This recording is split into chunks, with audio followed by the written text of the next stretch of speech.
Your Worship, we're live. Thank you very much, Madam Deputy Clerk, and good morning, everybody, and welcome. Looks to be so far a beautiful day out there, but we'll see what the day brings. We'll call this meeting to order, and I'll turn it over to Councillor DeLeo for our land acknowledgement. Councillor? Thank you, Mr. Mayor. Good morning, everyone. The town of Wasaga Beach acknowledges it is located upon the traditional territory of the Anishinaabe people of the Three Fires Confederacy. We also acknowledge that the people of the Wyandot Nation also inhabited these lands. We acknowledge that these nations were sovereign nations existing before the arrival of settlers. We respect the spiritual interconnection among these nations to the land and to the water. We also acknowledge that waterways near us have a long history predating European arrival. Since time immemorial, waterways were the lifeblood of the indigenous people by trade and hunting routes. We are dedicated to inclusivity of First Nations, Inuit, and Métis people in our future stewardship of the land and the longest freshwater beach in the world. In the spirit of reconciliation, we welcome the opportunity of learning to be sustainable caretakers of the land and waterways for all future generations. Thank you. Miigwech, Councillor, thank you very much. And moving on to item number 2 on the agenda, proclamations. Before we go to proclamations, however, I'd like to recognize Local Government Week.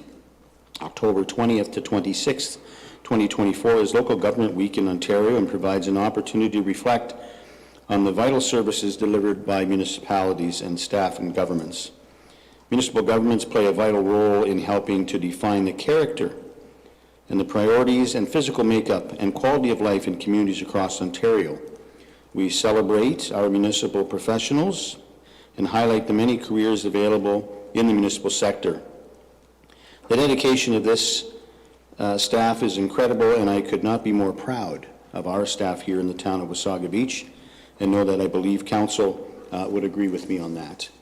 Wasaga Beach is becoming an even better place to live, work, learn, and play because of our staff's hard work, and we thank you all for that.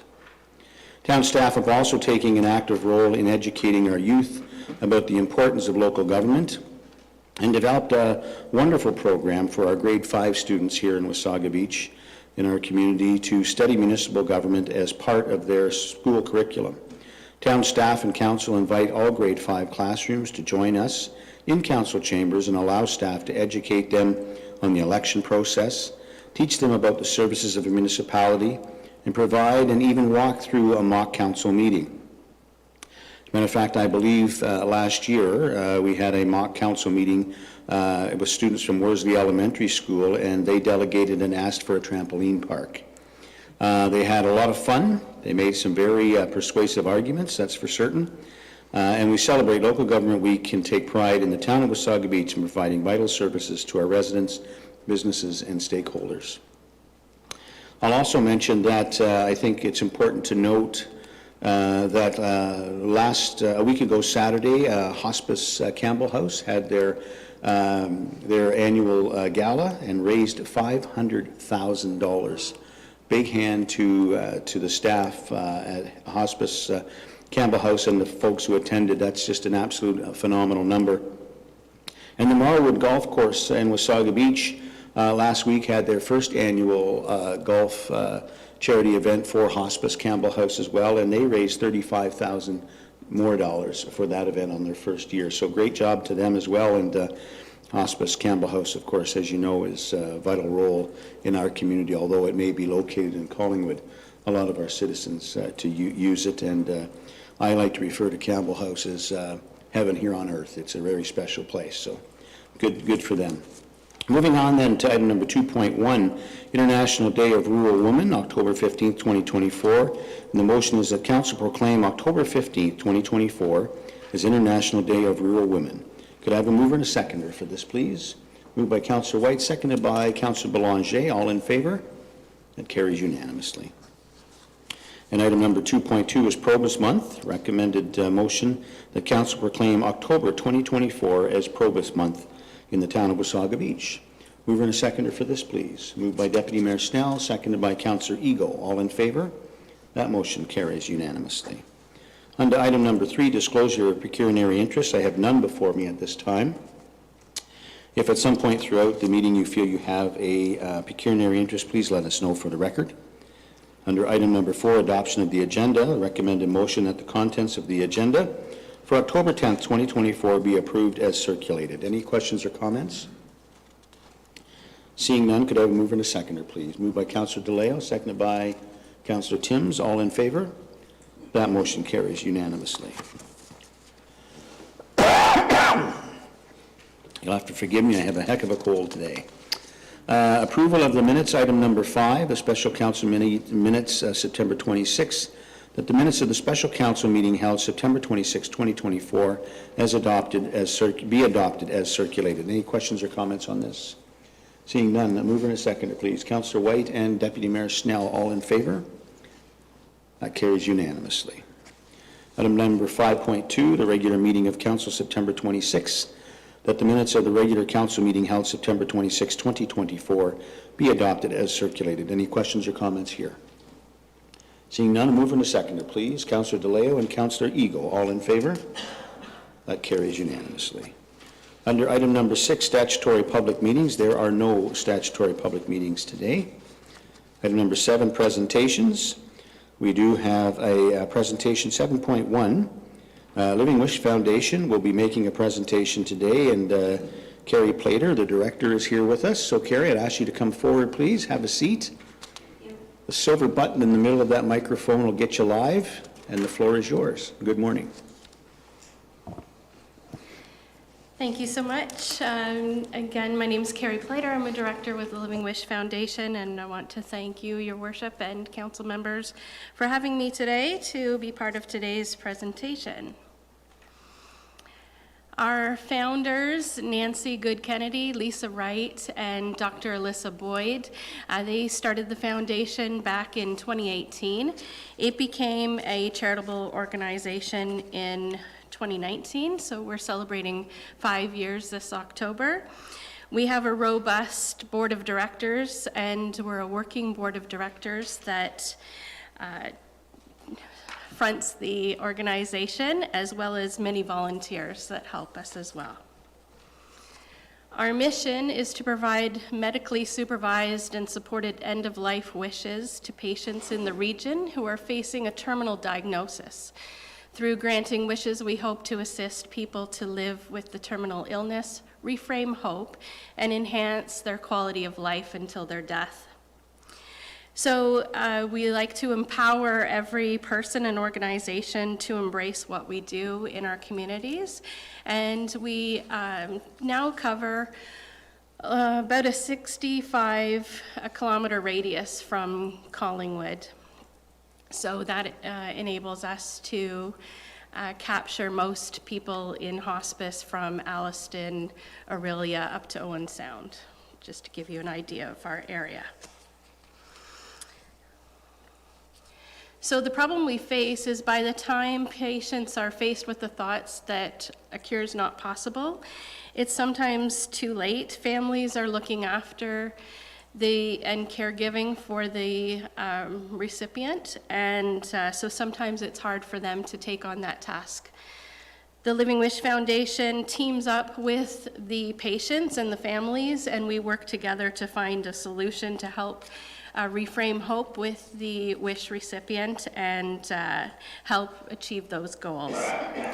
When a wish recipient can have joy and a smile on their face, they're able to fight harder with what they're faced with, and families are tired, and it gives them more of nicer memories towards the end.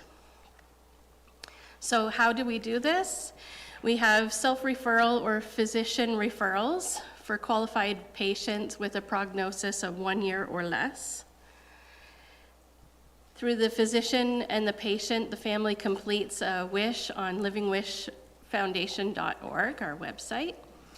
Then the Living Wish Foundation team meets and discusses and approves wish requests, and that sometimes does take from a year to a couple of days, just depending on how soon we know. And then the Living Wish Foundation team member is assigned to make the wish happen, and from there, the wish is fulfilled. What would you wish for if you could have one last wish before you die? an early anniversary party, walk on the beach, a visit from a beloved pet, one last time to go home, see your garden, see your property. There's many wishes that people have, and lots of them are very simple. We celebrated 100 wishes at the beginning of this year that we've been able to fulfill. And just to give you a quick synopsis of a few of our wishes, the first picture here, Mama was, her dream was to marry. She never married, so her best friend married her. Robert, on the other side of the screen, he wanted to sit on his front porch and feel the fresh air and feed the wildlife for one last time. Here we have a retired flight nurse, and he wanted to fly once more, and Trevor was able to go to a Blue Jays game. So why do we need this? One of the few organizations in Canada that provide this service is us, and we got our inspiration from Stitching Ambulance Wens in the Netherlands. And basically they work tirelessly through many hours of the day, 7 days a week, and in the first 10 years, they expanded to other countries, and they were able to fulfill about 10,000 wishes, and never looking for any money or any thanks in return. They just wanted to help people. The County of Simcoe gave us CALI at the beginning of our foundation being launched, and this was thanks to Cal Patterson when he was able to help the repurposed ambulance to come to our foundation, and we use that to transfer our patients. How can you get involved? Donations, corporate donors, volunteering, and you can apply online. Spreading the word of mouth, social media, are great for our foundation to help spread the word, identify patients, and to check out our website, which is livingwishfoundation.org. Our direction for next year, more fundraising. We have 2 signature annual events, and that's our Feast at Frogs Hollow, which takes place just outside of Thornbury, and our Cal Patterson Hockey Tournament. The Feast at Frogs Hollow last year raised $20,000, and the Cal Patterson Hockey Tournament raised over $50,000. So we're expanding both of those events, and because our organization works a lot of hours, we also encourage many third-party events. So we've had success over the last year with many of those, and we like to see them to keep coming. Raising awareness, so we have an outreach program, so my role as director has switched to community outreach, and I've been doing a lot of presentations and hope to do many more. So if you know of someone that I could speak to, that would be great. Website and social media, and of course, like I said, word of mouth. And you can make a wish happen. You can simply go online or scan the QR code, and that will bring joy to many patients and showcases the great impact nursing has at the time of your terminal illness. Again, thank you for your time, and thank you, Your Worship and Council, for allowing me to present. Well, thank you, Carrie. Excellent presentation, and very important and very special organization for sure. And kudos to His Worship Mayor Cal Patterson, who was, as you know, Mayor of the town of Wasaga Beach, Warden of Simcoe County at the time, to work towards getting that ambulance donated as well. Do you have the glass roof in that ambulance yet? No. No. Okay. Questions or comments from members of council? Councillor Belanger? Yes, thank you, through the mayor. I also had the pleasure to attend the hospice gala with the mayor and deputy mayor last week, and at that event, Ty Shelton, spouse of Peter Shelton, who was in hospice 54 days and had experienced a last wish from your foundation, and it was videotaped, which was great, but the joy on his face is something as simple as a last cruise in a sports car, and the way they did it was fantastic. So very worthy cause. I also believe that assisted in raising the amount of money they raised, so very worthwhile. So thank you for the presentation. Thank you. Thank you, Councillor. Councillor Timms?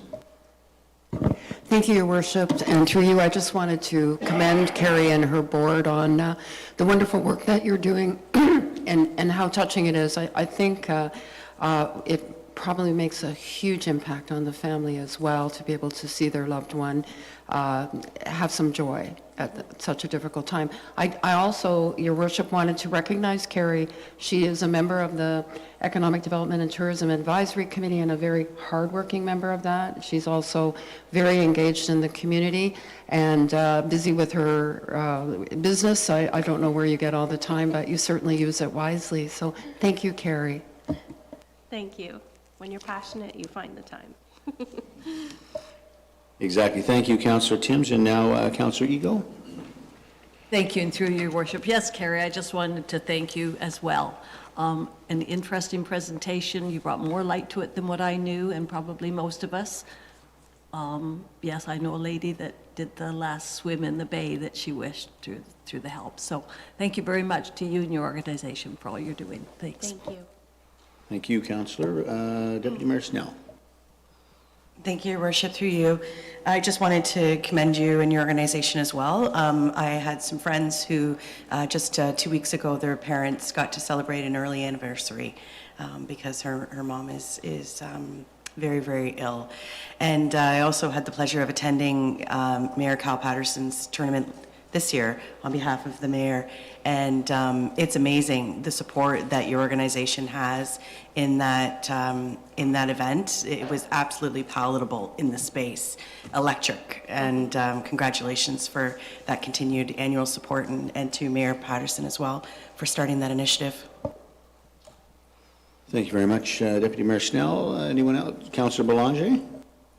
Yeah, I just thought of one more thing through the mayor is we do have an annual grant program to support organizations, and I would suggest that you put in an application for a grant.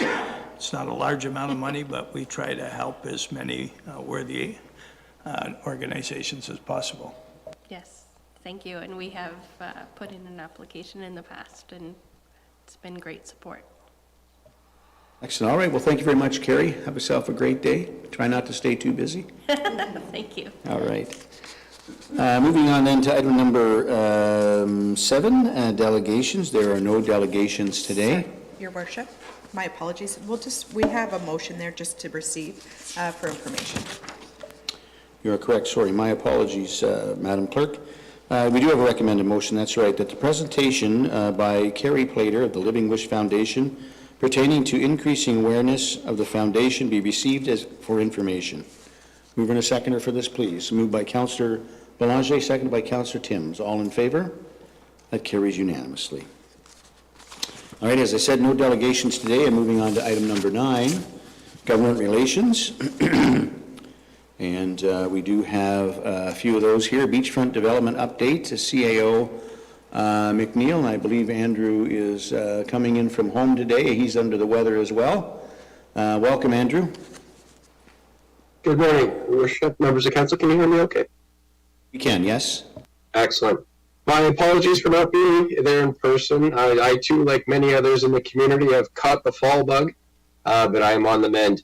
Wanted to provide an update to council and the community on the status of a few items pertaining to the beachfront. First item, wanted to share the great news that we have signed the letter of intent with Sunray. Sunray, as many of you know, is one of the leading hotel operators in Canada. I believe they have about 75 to 80 hotels right across the country. So they are quite excited to move forward on our beachfront. The chairman of Sunray, Ray Gupta, and his son, the Vice President, Sandeep Gupta, are going to be in town next week. We'll be touring them around the beachfront, and we'll see if we can create an opportunity for all of council to meet both Ray and Sandeep. I think you'll be impressed with their vision. They both have spent a lot of time in Wasaga Beach and are thrilled about this opportunity to move forward with us. Next steps with Sunray, we will move into detailed design. Their hotel will be the first phase. We are staff quite excited about the hotel coming out of the ground first. That is very unusual. Usually hotels are on the back end of developments, so it just shows the trust and vision that Sunray have that aligns with our vision for the beachfront. So we'll be moving into detailed design of the hotel, as well as finalizing. There are a few other agreements that we need to have in place, an agreement of purchase and sale, as well as a joint venture agreement that we will engage with Sunray on. All of the details pertaining to the LOI and subsequent agreements will be shared with the public in the not too distant future. This is not intended to be secretive at all, so we will share those details shortly with the community. With respect to streets, any of you who were watching the news last night saw the tremendous impact that violent storms, flooding can have on communities. Unfortunately, this is becoming a more regular occurrence for most places around the world. So I think you all understand the imperative need for us to address flood mitigation as we move forward with redevelopment of our beachfront. That means we need to raise Beach Drive. That will also include a flood protection sheet pile wall that will be built in front of the new raised Beach Drive. That's so that we can set our beachfront up for success for the next 100 years and not have to worry every time the waves rise or the water levels come up. So that's a smart move. It's a necessary move. Unfortunately, a lot of the buildings that are down on our beachfront were built too low. They were built at an elevation that was set 100 years ago. So in order to set ourselves up for the next 100 years, we need to raise elevations of buildings as well as Beach Drive. That requires some buildings to be torn down. Kevin Lalonde is working on the RFP right now to put that out to tender to bring in a company that will assist us in the demolition of the beachfront. I want to be very clear that a lot of those costs will be part of the development, meaning they will not come out of taxpayers' pockets.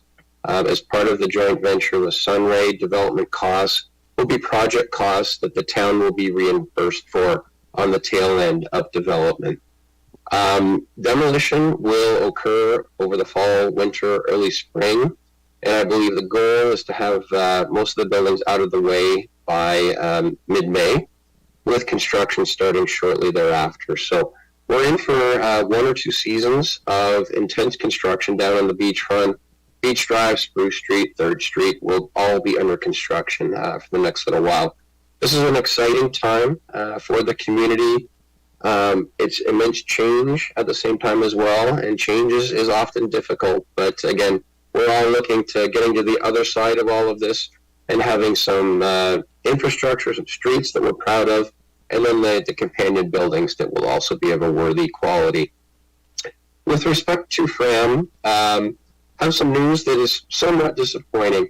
As we move forward with the design of our beachfront, we are also working very hard to understand the financial impacts of what the development will yield. We spent a great deal of time working with Fram to try and reach a position, really a win-win position where, as a developer, they were making a good return on investment, but more importantly for us, that we were delivering a project and a financial return that was worthy of our community and that respected taxpayers' dollars. Unfortunately, the deal that we got to was just too skewed in favor of the developer. We tried to push back and negotiate this and turn it a little more in favor of the municipality, but unfortunately we just could not get there. We have amicably agreed to part ways. The door is open to work together in the future, so this by no means was adversarial. In fact, the president of Fram Building Group said to us that we were doing the right thing. Now, I'll walk you through some of the reasons why we could not come to an agreement. A lot of this was really driven by macroeconomic conditions.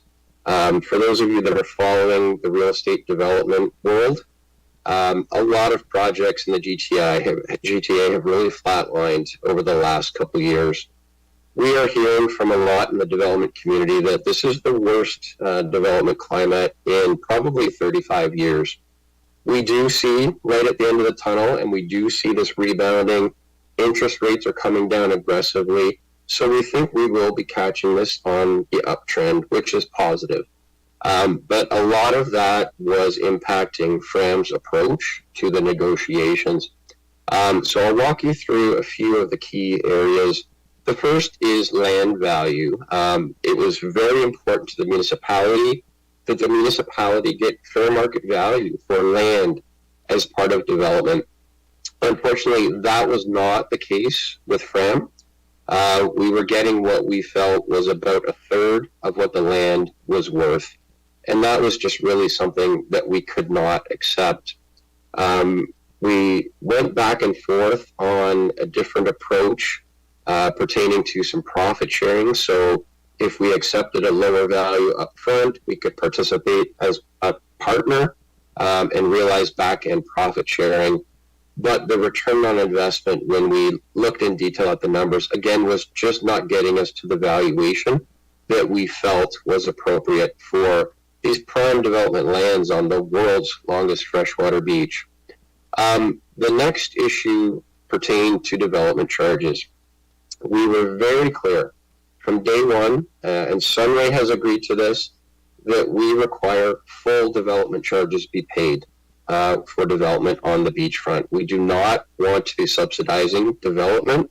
Also, our DC reserve is depleted right now because of projects like the Twin Patarina Library, River Road, etc. So that is something that we were just not prepared to budge on. That became a really big issue. Fram was looking to receive rebates and also lock in at 2024 rates for the entirety of the project. Again, something that would have a dramatic financial impact on the municipality that we could not agree to. Probably one of the bigger issues, that we just could not agree to was the project for Fram. Fram is a medium to large scale developer, and the opportunity for them in Wasaga Beach, it was really a small project in their eyes. And in order for them to come to the table and make it worth their while, they required Beach 2. So they wanted Beach 1 and Beach 2 to be sold to them today at a value a third of what we believe it was worth. And then they would be given an option in their favor to exercise in the future to develop Beach Area 2. Again, for us, that was just not something that we could accept at this point in time. So we pushed back, and unfortunately, we were not able to resolve those key fundamental issues. I want to be very clear. Myself, staff, and I don't speak on behalf of council, but I think council would share this view. We all have the highest regard for Fram Development and Frank Giannone as the president. We respect the position he took. Again, I don't think he was trying to be tough with the municipality. I think he was just being overly cautious, and in our opinion, too cautious based on macroeconomic conditions. So that put us in a position where sometimes you have to say no, and the best course of action is to walk away from a deal if you do not believe it's in the best interest of our community. That's what we felt. Staff were united in this approach and in this opinion. And again, we have left the door open in the future to work with Frank Giannone and Fram, but at this time, we think this is the best course of action for our town. That said, we're going to move quickly to address the gap. We still have Sunray, one of the leading hotel developers in the country, at the table. We're moving forward with them. Subject to council's opinion list today, we have an RFP prepared, ready to be issued today. The world looks differently to staff, and it should to council, than it did back in 2023 when this first RFP was issued under this council. At that time, we didn't have a hotel developer at the table. We needed to work with both Fram and Sunray to figure out exactly what we wanted to see on the beachfront. We now have the benefit of that knowledge and that experience. We know what we want to see. So we can actually craft a very specific RFP, which is the approach we will take between First Street and 3rd Street. We will not be touching Beach Area 2 as part of this RFP. It is limited to 1st to 3rd, Beach Drive to Mosley. We are looking for a mixed-use developer. Because this project is smaller in scale, the positive of this is it opens the door to a larger pool of developers that we can work with. So some of the smaller developers who may have been a little reluctant or a little shy to bid on the entire beachfront redevelopment, I think this is now within their capability to build on. So that will be issued today. We're going to have a short window, so a 4-week window. RFP will close on November 7th, and our goal is to have a new developer at the table that will work with us to implement the town's vision prior to Christmas. And I'm quite hopeful that that will work out. With that, I'm happy to answer any questions from council. All right, thank you very much, Andrew. Questions from members of council. Councillor Timms? Thank you, Your Worship, and through you. And it is indeed very disappointing information that you're sharing today, Andrew. But I firmly believe that it was the best decision for the taxpayer, and that's what this council signed up. It's sometimes difficult, but we have to think of the big picture. I do have a question. I'm just wondering if there's any possibility to allow some of the demolition to be delayed if we don't have a developer in the wings. Could you elaborate on that for the public? Thank you. Yeah, I'm happy to. Thank you, Councillor Timms, and through Mayor Smith. I would actually recommend proceeding. And the reason for that is most of the difficult demolition is on the lands that we intend to move forward with Sunray on. Additionally, as soon as we raise Beach Drive 5 feet, automatically a lot of those ground floors that we've been renting out to operators over the past few years is no longer workable. Just imagine standing beside a door of a store and now the street is 5 feet higher. That door no longer works. So we do need to change the elevation of buildings. So this is a brief hiccup. I believe we will move forward quickly and have someone at the table fairly quickly. The lands between 1st and 3rd, a lot of the significant development has already occurred there anyway. So we're talking about 2 fairly small buildings that need to come down. So I would recommend simply proceeding with those. But we do need this to do the demolition irrespective, because we need the buildings out of the way for proper construction of Beach Drive. I don't know if GM Lalonde wanted to comment on that at all or not. Kevin, any further comments? All right. Councillor, go ahead. Thank you, Your Worship. As a follow-up, there is such a sentimental feeling about the Dard. And I've had a lot of people reaching out to me about the demolition of that building, and staff was good enough to tour council through so we could see the dilapidated state. But still, Andrew, is there an opportunity to hear from people with an interest in the heritage of that building on what components perhaps could be saved and housed until we could move into the replacement for the Dard? And is that demolition part of the project that's upcoming soon? Yes, thank you, Councillor Timms. The Dard demolition is part of the demolition that would occur. We all have, for those of us who have been in the community for a while, fond memories of what the Dard was. I grew up there, going there as a teenager myself. We have gone through the building with a keen eye to things that we could potentially save. I think we will take those additional steps. When you go through, and we took council through a couple of weeks ago, I'm sorry to say there isn't a lot there that's really worth saving. But for example, there are some old booths that were in the building. We will likely preserve some of the flooring, pieces of the stage, the Bailey trusses that were built by the Borden soldiers back in the early 1920s. I think we'll try and preserve some of those to be used as either incorporated in the new building or as pieces of public art. So we will have an eye to trying to preserve as much as we can. But the harsh reality is a lot of the buildings down in our beachfront were not built with the highest quality materials. And we think about the bands and the fun things that went on in the buildings, but the buildings themselves were actually not built with the highest quality of material. All right, thank you, Councillor. Next is Councillor Ego. Thank you, and through your worship. Thank you, Andrew. Yes, I'm sure we're all disappointed, but I'm not surprised. About a couple of months ago, I read some articles, and it was all about how many developers in Ontario were going bankrupt. So it didn't take a lot to figure out, like, this is a really tough economic time. So I commend you and the staff for working diligently on this. Tough decision to have to make, but I certainly understand it and support it and know we are doing the best for the residents of this town. Thank you. Thank you, Councillor. Any other questions or comments? Councillor Belanger?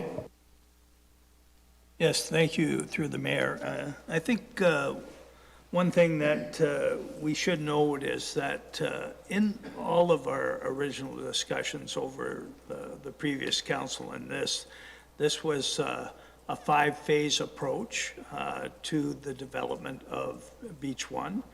And since the decision to complete Beach Drive as required, and the fact that Sunray is there, we're really not losing any ground or time. I believe that the first phase will be ready to go, and so I don't want our residents to feel that this is another major setback like some of the situations we had in the past. There will be development underway next year, and we're very hopeful that if you go back to the stages of the 5 phases that were originally discussed, we are very hopeful that the whole development will be completed faster than what had been originally planned back then. I believe that is an accurate statement, so if the mayor wants to comment on that later, that's great. But we're still very excited about the development. The only thing I would add is that I would like to see a little more meat on the bone as to activation through the construction. Like, I mean, clearly on the back of parking lot on Beach 2, there could be an opportunity for food trucks or something there. You know, there are certain areas on Beach 1 where we should be able to stay activated in the area of the beach bar and maybe others, and then of course the parking lot on Main Street. But very important that we still attract a lot of tourist visitation, and that the access of the beach is both easy, but also that in short order they can get to a few amenities. So thank you. Thank you, Councillor Belanger. Any comments from staff with respect to the councillor's comments? Yes, if I could just respond. We're actually paying a lot of attention to activation for next summer. So a few things we'll be looking at, as we've shared previously. The parking lot at Glenwood and Main, we're going to be ramping that up for next season. We have a number of things we'll be implementing. We've been chatting about relocating the stage that was built on the former splash pad on Beach Drive. We will likely move that up into that parking lot area. We're looking at opportunities for where we do the large concerts on Canada Day, Memories of the Summer next season. One option is to do them right on Main Street. Bit of a different look for our community, but it's an opportunity to see what that would do for our Main Street. So we are looking at opportunities for temporary activation.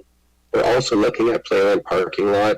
One of the things we need to do first is confirm where the construction access points will be. That's in process right now. Once all of that is confirmed, and we'll likely know that in the next couple of weeks, then we can figure out the type of activation we can do for next season. Because we agree 100%, it's critical that we have things for tourists to do while we're under construction. Thank you, Andrew. Any other comments? Councillor White? Thank you, Your Worship. To you, CAO McNeil. Just, these aren't necessarily in silos, right? Like Sunray is well aware of what's happened down at the residential component. Absolutely. So as soon as we knew that the deal was falling through with FRAM, we took the step of going down and meeting with them face to face. We wanted them to be comfortable that the municipality is moving forward, and they seemed fine with the decision. They are excited about the opportunity in Wasaga Beach. They intend to move forward. And I'm very confident that we will be in front of council in short order with a new player for the first to third component.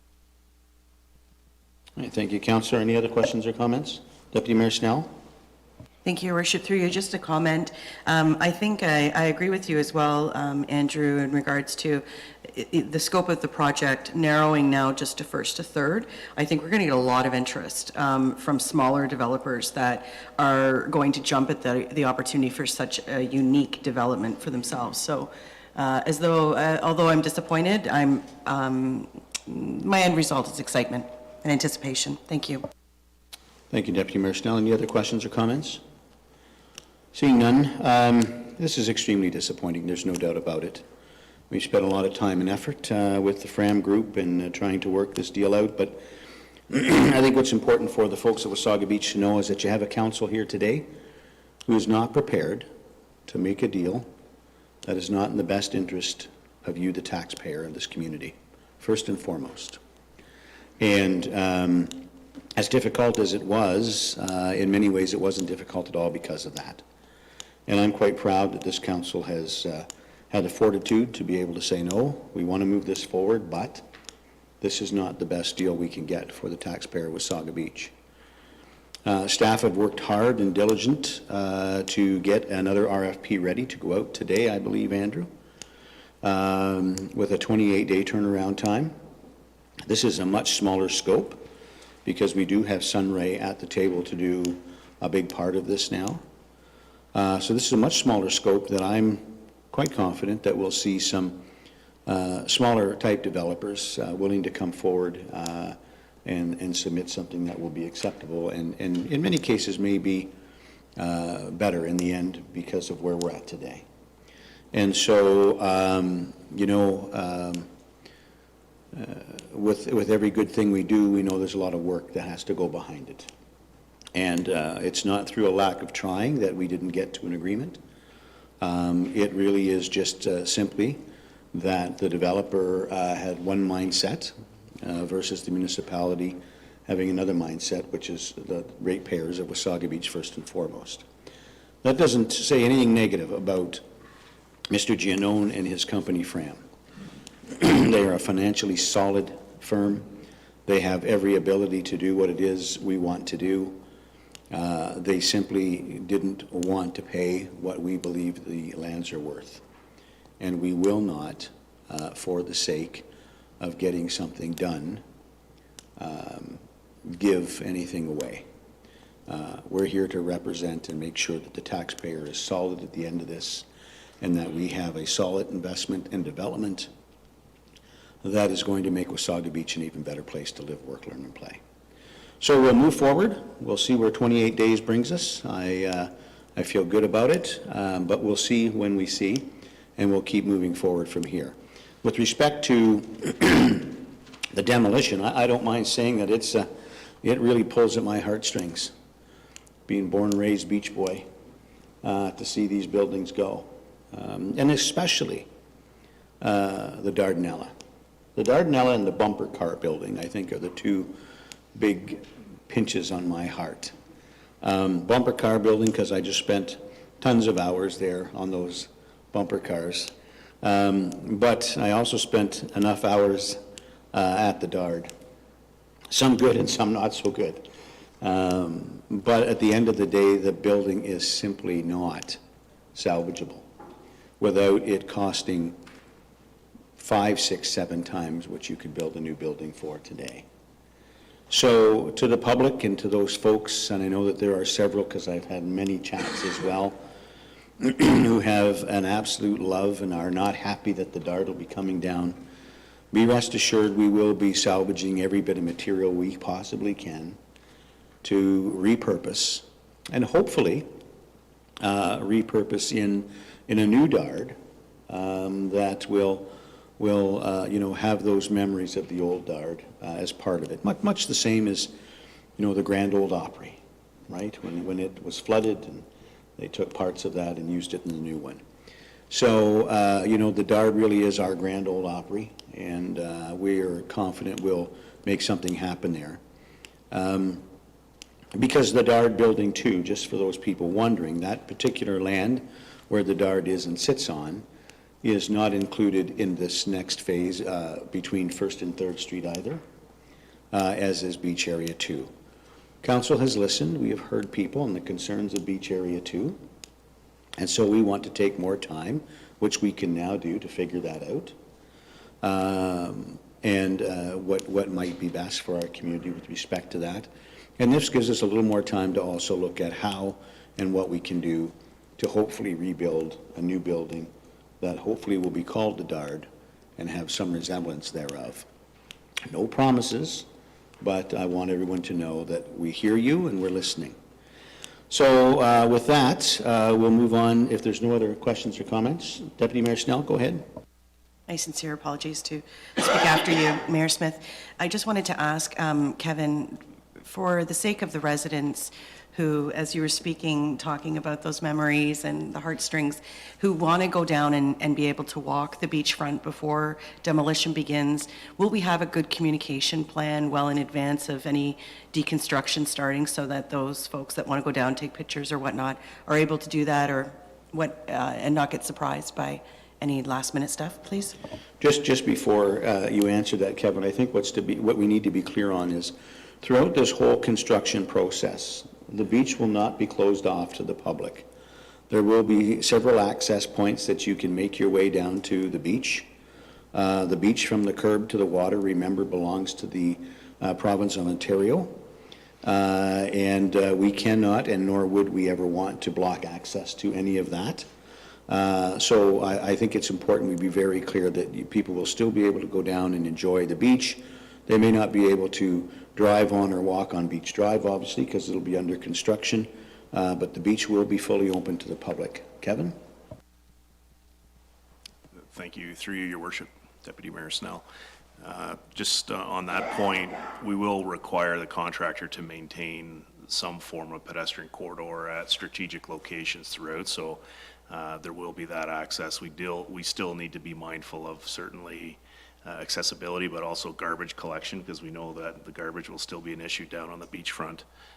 So we do need to maintain access for that. And we'll be very strategic around that. We'll also be strategic around how we communicate businesses, and that business is still open for those that will be impacted by construction, and those are plans that are underway right now, and we'll work through a strategy with Sandra on that. In terms of your initial question, the demolition, so I'm hopeful to have the RFP completed by the end of next week, at which point we're hoping to have it awarded within the next month or so. The timeline for when the contractor will mobilize, we'll communicate that once the award is made. We'll have a better understanding of their schedule once we do have that pre-construction meeting, and we can communicate that as well. But as you can appreciate, once they mobilize, there will be considerable site security measures in place and safety measures and delineation to avoid people from getting too close. And the contractor will need to be mindful of that as well. But as we do issue the tender and get the results back, we'll communicate the progress and the anticipated schedule at that time. We are hopeful to have the buildings done a little sooner than perhaps what was articulated earlier. In a perfect world, it'd be the end of March. But again, we'll need to understand the contractor's schedule. We've stipulated that in our draft tender document. And then concurrently, we'll be issuing the tender for the roadworks in and around December, January. So we have a contractor mobilized in April and May to continue that construction immediately following the demolition. So we're hoping for a fluid progression, and hopefully once the contractor mobilizes, it'll be as we know it's going to be an inconvenience, but we're hopeful that with some pre-planning we can mitigate as much as we can. But communication is going to be critical, signage strategy, and a lot of measures will need to be considered before we do get to that point. Thank you, Kevin. Any follow-up, Deputy Mayor? No? All right. Any other comments? All right. Moving on then to the next item, 9.2, the provincial policy update. And I'll look to our Director of Planning, Trevor Houghton, for this. Trevor, good morning. Good morning. Thank you, Your Worship, and members of Council. Just a brief update for Council. As you may recall, about a year ago, through Bill 23, the Province of Ontario introduced the by right permissions for 3 dwelling units across Ontario on lands that are fully serviced in settlement areas for singles, semis, and townhouses. And the reason for that was to try to stimulate growth and opportunities for different types of affordable housing and housing options. Since that time, the Government of Ontario has released for commenting until October 23rd a new round of potential regulatory changes to those that were already put into force a year ago. Those changes are in the context of Wasaga Beach, probably not that dramatic. One of them is the concept that the use of an angular plane, which is sometimes used in zoning bylaws to determine heights of buildings, will no longer be in effect for the prohibiting of an accessory dwelling unit. It could potentially allow the by right increase of lot coverage of 45%. The use of a floor index ratio, which is more akin to something you would see in the GTA. We don't use that ratio here. Would no longer be allowed. Minimum lot areas for properties that may not meet the zoning bylaw, that would no longer be regulatory allowed to be something that would stop an ADU. In the context of Wasaga Beach, any existing lots of record, we automatically recognize in our planning documents, and any new lots that we create, we don't create them undersized. We either get a minor variance or we do a zoning amendment, so that would be a non-starter for us.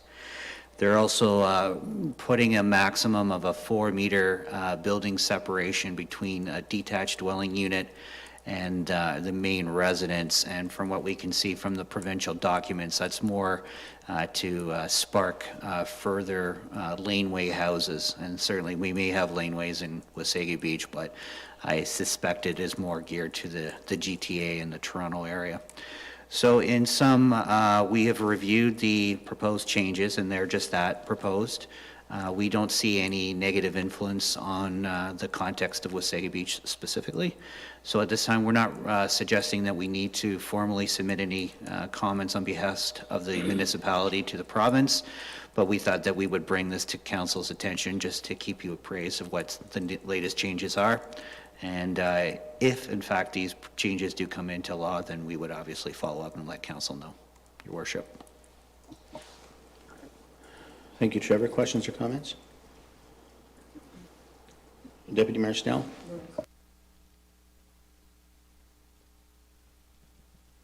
Okay, Councillor Timms?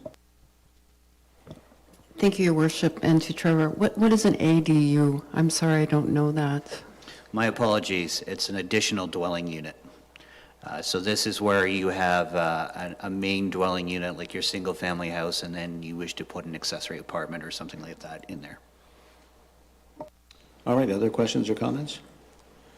So, Trevor, on a couple of occasions you mentioned that he believed that this was more geared towards the GTA. But are we certain of that? And is this something we should be concerned about? No, Your Worship. One of our planners, Ms. Bondarchuk, was actually virtually attending an OPPI conference where this actual topic came up. There was nothing concrete as to why the ministry is proposing this. It's speculation that perhaps it's either one of two things. One, it's just recognition that there are, of course, this is town or provincial-wide, so there are some municipalities where maybe these rules were in effect, were not considered with Bill 23. It's been now identified as a problem and they want to fix it. That was one scenario. The other scenario, and I don't know if this is true, it could be certain municipalities are trying to be clever and trying to find other ways to prohibit ADUs in their communities. I don't know if that's the fact or not, but regardless of the reasoning why the provincial government has seen fit to these 4 or 5 items that are specifically been identified as a potential problem for their desire to create 1.5 million homes in the next 10 years, and that's why they're bringing forth this proposed legislation for comment. All right, thank you. No other questions or comments? All right, we'll move on then to 9.3, the Ontario Provincial Police OPP billing, and I believe we're going to look to our Deputy CAO for this. Jerry? Thank you, Your Worship. Staff wanted to share with Council, we received the annual OPP bill last Friday, and the increase is a staggering 22%, a little bit more than 22%. So for our municipality, it's a $1.3 million hit. It was quite disturbing. Staff were caught off guard for sure. Regular rates plans where 4 to 5% increase has been pretty normal. All of a sudden we get an increase that's 4.5 times that amount. So it's the process. We've reviewed the contract with the OPP and the process. There is a dispute process, and step number 1 is for for the municipality to ask for a review of how they arrived at those numbers. So we've proactively done that and made that request. And then based on the discussions around that, you could actually go down a further path of discussion with the OPP in terms of dispute resolutions and arbitration. So it's a wee bit of a lengthy process, but we did want to inform Council that we've started that process. We want to have a look at it. We did query some of our neighboring municipalities, and they're all seeing increases substantially, 15, 20, 25% increases as well. So it seems to be a large number province-wide. Disturbing a little bit for me, we reached out to our neighbors in Collingwood, and I think they're at $2 million increase. But if you look at Collingwood and you look at Wasaga Beach, both populations of about 50,000 people, and the OPP costs going up, $3.3 million across that population just seems to be incorrect and inaccurate. So we're challenging that. Excuse me. Yeah, we're certainly not the crime hub of Ontario, and to see that kind of increase, I can tell you I can inform Council that while at County Council on Tuesday, myself and the Deputy Mayor were able to have conversation with many other mayors and deputy mayors, and these increases are right across the board, it seems. Some of them considerably higher than ours, and the concerning part is that the OPP provides no backup for this. It just, here's your increase and that's it. And now you're expected to pay the bill and then look and challenge and get the backup later on. And I don't think it's us are the only ones who are struggling with this. I think we're going to see just about every municipality across the province, by the looks of it, struggling with this. So clearly the OPP have an issue with budgeting and with their manpower, because the amount of overtime included in that very brief report we received is staggering. I think for Wasaga Beach it was somewhere in that 2,000-hour range. I mean, it's craziness. So it is certainly something we need to push back on and get better information. Members of Council, questions or comments? Councillor Timms. Thank you, Your Worship, and through you to Deputy CAO. Is this something that the municipalities will be able to keep a closer eye on when the Police Service Board is up and running? Through your worship to Councillor Timms, I suspect not, and the reason I say that is, past experiences, these budget numbers don't come up at that table. It's generally driven by the contract and the formula within that contract, so there's a base level that each household across the province of Ontario contributes an equal amount to, and that number went up dramatically this year for whatever reason, and then it's based on your calls for service as well. But the original 2015, when the new billing came out, your calls for service were based on activities within your own municipality. So you paid basic cable, so to speak, so you had your basic rate, and above that you paid for service calls in your area, whether it's break and enter, traffic, whatever the case may be. And so they'd average that over a 3-year period, so the municipality would get the basic cable, basic rate, and then your actual calls for service based on your own municipality. They changed that in 2017. I don't know why that change occurred. So now what happens is the calls for services are based across the entire province of Ontario, and then our share of that is 1.3% of that overall big number. So we're not really, even as local boards, able to get things down because we're part of a broad conversation. So calls are spiking in Thunder Bay or somewhere else. That's part of the provincial average, and we're paying our share of that left. So it's very complicated, but beyond the discussions of local boards. Thank you, Councillor. Councillor Belanger? Yes, through the mayor. Yeah, obviously, this is an unexpected concern, and I can only imagine this is going to make things much more challenging for our budget. But first I want to say is I have the greatest respect for our OPP and for the work they do and the safety they provide our community. But over the years, some of my understanding, like when we say this is now an increase across all communities, it was my understanding that they did a 4-year average. I thought it was by community, because we had talked about the impact of the car rallies and where we had the helicopters and everything else. And then we also had a situation where, and this was public knowledge, where we had one housing unit had received 300 calls for service in less than half a year. And I believe those calls for service are somewhere around $224. So you can imagine 300 calls times 224. But I guess we all know in our budgeting process, we go at great length to turn over rocks to find out how we can be more efficient, how we can reduce cost. And when I look at some of these things and saying that if the OPP has a situation where they're doing 300 calls to a single location and we don't find out about it until after they've done 300 calls and they've done nothing to mitigate it, I have a real concern over that. The same as during the car rally, I raised the question publicly, is if we have a helicopter in the air and they're dispatching police cars to where they see rally cars and chasing them all over town, but every one of those dispatches is a call for service.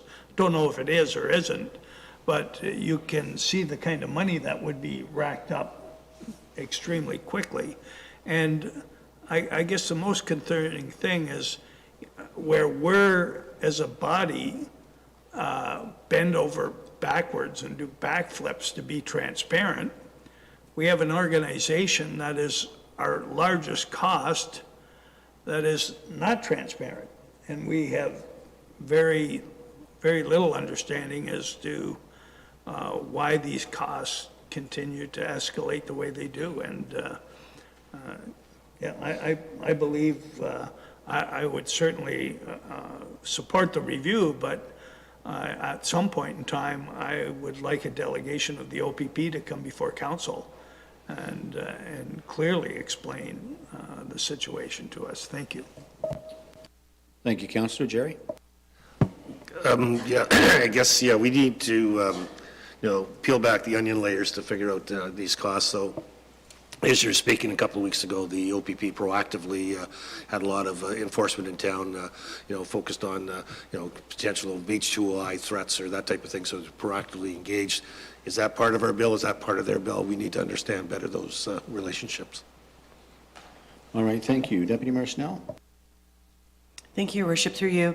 To Councillor Belanger's point, I think it would be important too to also see a breakdown of the calls, as we talk about over and over again that our beautiful beaches are owned by the province and managed by the province.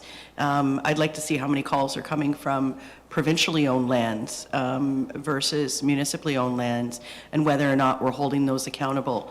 And I think, again, to Councillor Belanger's point, it's going to be very important for staff and council to identify the bad actor buildings in the community that are repeat offenders in bleeding resources, and somehow coming up with a way to recoup those costs that are now being burdened to the taxpayer. Thank you, Deputy Mayor Snell. Any other questions or comments? All right, seeing none, we'll move on now to item number 10, which is staff reports. The following reports have been pulled and moved to matters for consideration to be voted on separately, items 10.4 and 10.5. And Councillor Belanger, I also understand, want to make comments on 10.7. Are there any other comments from council or staff with respect to the consent, on the consent of these reports? All right, Councillor DeLeo? Yeah, if I may. Thank you, through you, Mr. Mayor. Our drinking water, may I ask a question about that? Kevin, may I? Yes, you may. Go ahead. Thank you. Kevin, has Wasaga Beach ever considered removing fluoride from our drinking water?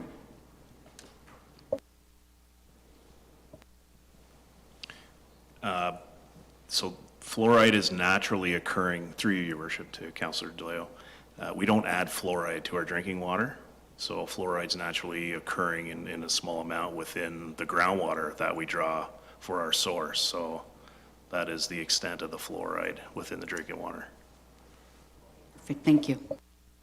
So just to be clear, we don't add fluoride to our drinking water, and we don't remove any fluoride that might be there. Correct. It's naturally occurring within the groundwater. All right, thank you. All right, then, we have a recommended motion that the following consent list items under staff reports Sorry, and all the Your Worship. recommend. Sorry, my apologies. Councillor Belanger, did you still want to make comment on item 10.7? Correct. So we want to make that comment now or later on? Now? Okay, go ahead, Councillor. Okay, thank you, through the mayor. On 10.7, it just indicated that we have quite a bit of material to store from the current archives. And I don't know if our deputy CEO would know, but since we've moved a lot of our operation over to the Glenwood Street Old Library, we have quite a bit of space, I would assume, upstairs. And I know there's some concern about I guess the stability of that, but I would think there's some areas up there that might be appropriate for storage, but that was my only comment. Jerry? Through you, Your Worship, to Councillor Belanger, yes, so staff are looking at what the options are, what that may look like. We've included numbers in the budget that we'll present to council in a week or so that includes some undertaking for storage, safety, security of the materials. We haven't identified where yet, but we are looking at all the options, and for sure want to make sure that these archives and records are safely secured in a proper environment. All right, thank you. All right, then we'll move to the motion that the following consent list. Sorry, thank you. Councillor Timms. Thank you, Your Worship, and I apologize for not reporting that I had comments on the archives before now, but I do support the recommendations based on the financial figures. I have stated before that I was always concerned about a staff member working alone in what can be an isolated location from time to time, and I understand that the cost of software is going to be minimal. And I am more concerned about the cost of a climate-controlled storage space. I have a question through you, Your Worship. Is 140 Main Street climate-controlled presently? No, not at this point in time. So it's safe and secure. The environment there is, is satisfactory for that. But when you start to store things and you store them in boxes or shelves, and that environment needs to be looked at, and digitally capturing data needs to be looked at as well. I don't know if our clerk wants to add anything to that, but I think that's a pretty accurate description. All right, we're good. Go ahead, Councillor. And just a comment, I'm aware that there is a dedicated group of volunteers, and I hope that we can put their passion to good use, especially since we don't have a Heritage Advisory Committee at some time. I do understand that the library is going to be actively looking for ways to engage those volunteers, but I do think it's very important that we do preserve an opportunity for the public to have some active engagement in heritage. Thank you. Thank you very much, Councillor. All right, anyone else before I read the motion? All right, that the following consent list items under staff reports and all the recommendations contained therein be adopted, excluding items pulled and moved to matters for consideration to be voted on separately. And we're now talking about 10.4 and 10.5 only. Could I have a mover and a seconder for this, please? Moved by Councillor White, seconded by Deputy Mayor Snell. All in favor? That carries unanimously. Under item number 11, correspondence. The following correspondence have been pulled and moved to matters for consideration to be voted on separately. 11.1. Are there any other comments from council or staff with respect to the consent reports here? Seeing none. Motion that the following consent list items under correspondence be received for information, excluding items pulled and moved to matters for consideration to be voted on separately. Could I have a mover and a seconder for this, please? Councillor DeLeo, Councillor White, all in favor? That carries unanimously. Under item number 12, minutes of boards and committees. The recommended motion that the following consent list items under the minutes of boards and committees be received for information. Any questions or comments? Seeing none, a mover and a seconder, please. Moved by Councillor Ego, seconded by Councillor White. All in favor? That carries unanimously. Item number 13, matters for consideration.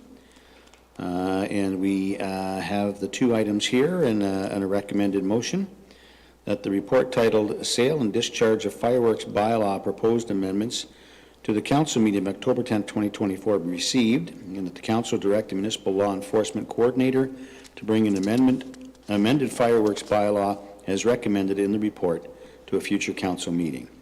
And this has been pulled by Councillor Belanger, Councillor DeLeo, and Councillor White. But first, we'll look to our Senior Municipal Law Enforcement Officer, Rachel Ibeck, for her comments. Rachel? Good morning, everyone. So I just wanted to give a brief overview of the report and kind of what went into it. So the proposed amendments aim to address community concerns related to safety, animal welfare, environmental impacts, while also enhancing enforcement efforts by limiting the number of permitted fireworks days, banning certain celebrations like flying lanterns, and setting clear discharge times. The updated bylaw will aim to create a safer environment for residents and guests and everyone in our community, including the animals. These changes demonstrate that the town's commitment to promoting a community that balances celebration while also having safety and well-being a consideration. Something that we did note during our research was the survey results didn't really show a strong support for either fully maintaining or banning fireworks. So this really led us to reach a compromise with the proposed revisions, and we intend to bring a draft bylaw amendment for the fireworks bylaw to council in November for approval. I also wanted to mention that the bylaw department will conduct an educational campaign ahead of permitted firework days to properly inform residents and guests, and just remind everyone right before the date. This will involve social media awareness as well as collaboration with local businesses by providing a brief educational sheet to display to their guests. Additionally, enforcement will be strengthened on the permitted firework days, and strict enforcement will be taken for any reoffenders. We believe this will help address some of the challenges associated with firework regulations. Thank you. All right, thank you very much, Rachel, and I'll now turn to Councillor Belanger. Thank you. Through the mayor, I agree with and can support most of what is in the recommended changes. However, there's a few other things I think to be considered because a lot of the complaints come from youth, very late at night, very disruptive to many residents. It's often not a case where they're using the fireworks for a display, but they're using it more for a nuisance. So I would be in favor of, certainly going to the two days a year, and I know we're still under contract anyhow, but to limit the personal use of fireworks to be on a permit basis. And that, if there was some way we could do it, that it would be more of a formal thing, where, where a number of neighbors are getting together and they want to do a display for their children, as opposed to just any, I'm buying 5 fireworks and letting them off. The other thing is there's 2 types of fireworks. There's the fireworks that create noise, and there's the fireworks that create noise in a display. And we see those even in our presentations, where they have the very large boom and it's like a flash. It's not a colorful presentation. And the same as with the fireworks for personal use. There's a lot of what we consider the smaller little red fire sticks, where all they do is explode and make a noise. They have no display purpose. Like, I would strongly consider that those should be banned altogether. And that's basically it, is my 2 suggestions. Thank you. Thank you, Councillor. Madam Clerk? Thank you. Through you, Your Worship.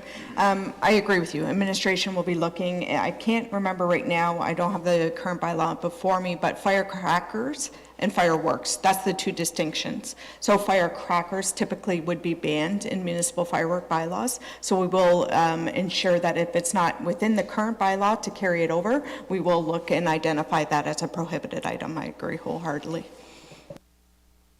Go ahead, Councillor. Well, just in follow-up, in our larger professional displays, they still have those fireworks that are just meant for a big boom, no color, no nothing. Those are probably the ones that are most negative to our pets and those type of things. So again, if those could be banned or identified, that would be good. Thank you. Through you, Your Worship. The town of Wasaga Beach will be exempt from the fireworks bylaw. However, there's 2 separate reports before council. So this one that we're dealing with now deals with private fireworks, consumer fireworks, if you will. Then we have the town that procures the bigger shows. So I will defer that to the events team to look at the contracts and what that entails. I just want to be sure that the town itself would be exempt from the fireworks bylaw, which is very common, because they are more organized and supervised shows. So that's something that we can take under advisement. All right, thank you, Madam Clerk. And then next is Councillor DeLeo. Councillor? Thank you, through you, Mr. Mayor. I totally agree with Councillor de Belanger. Now, as the public, I'm sure they're aware, I brought this motion forward a year ago, so I've been waiting for the staff report. So now, having read the staff reports, I was pleased to see the similarity in wording used, which compares to my original motion put forth September the 10th, 2023, regarding fireworks and their impact they have on people, the environment, animals, and enforcement officers.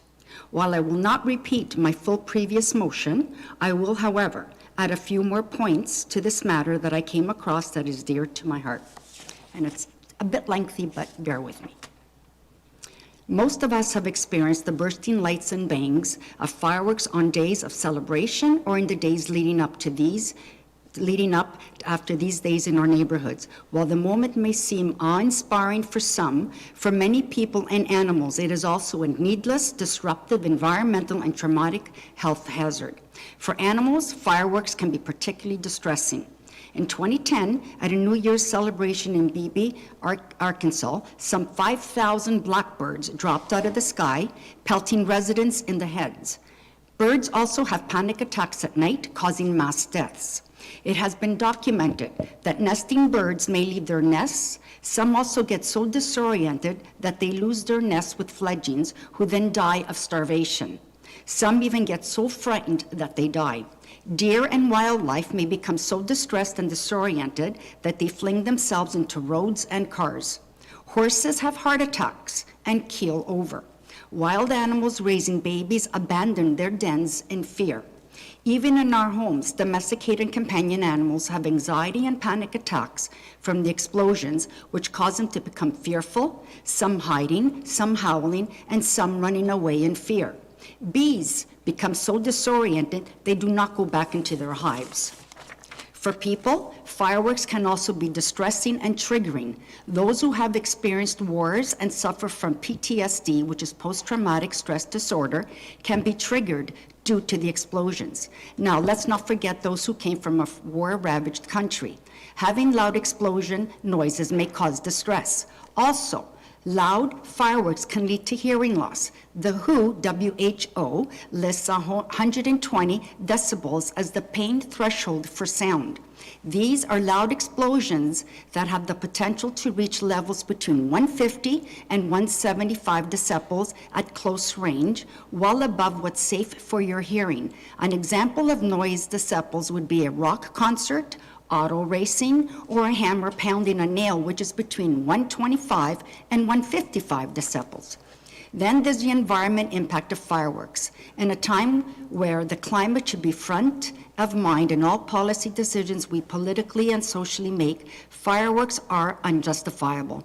Everything that goes up must come down, and all heavy metals, salts, and chemicals used to create these spectacular chemical reactions end up polluting the air, water, and soil, all contributing to the climate crisis.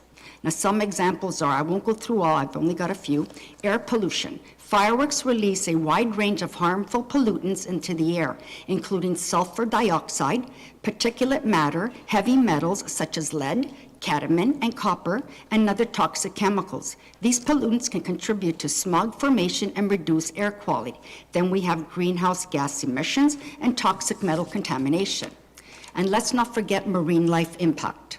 Fireworks used near water bodies like in Wasaga Beach can contaminate aquatic environments with hazardous chemicals such as nitrates and heavy metals and cause stress to marine life. Also, they deplete the ozone layer. Now, let's ask ourselves, are fireworks in our lakes harmful to our health? The answer is yes. Yes, they are.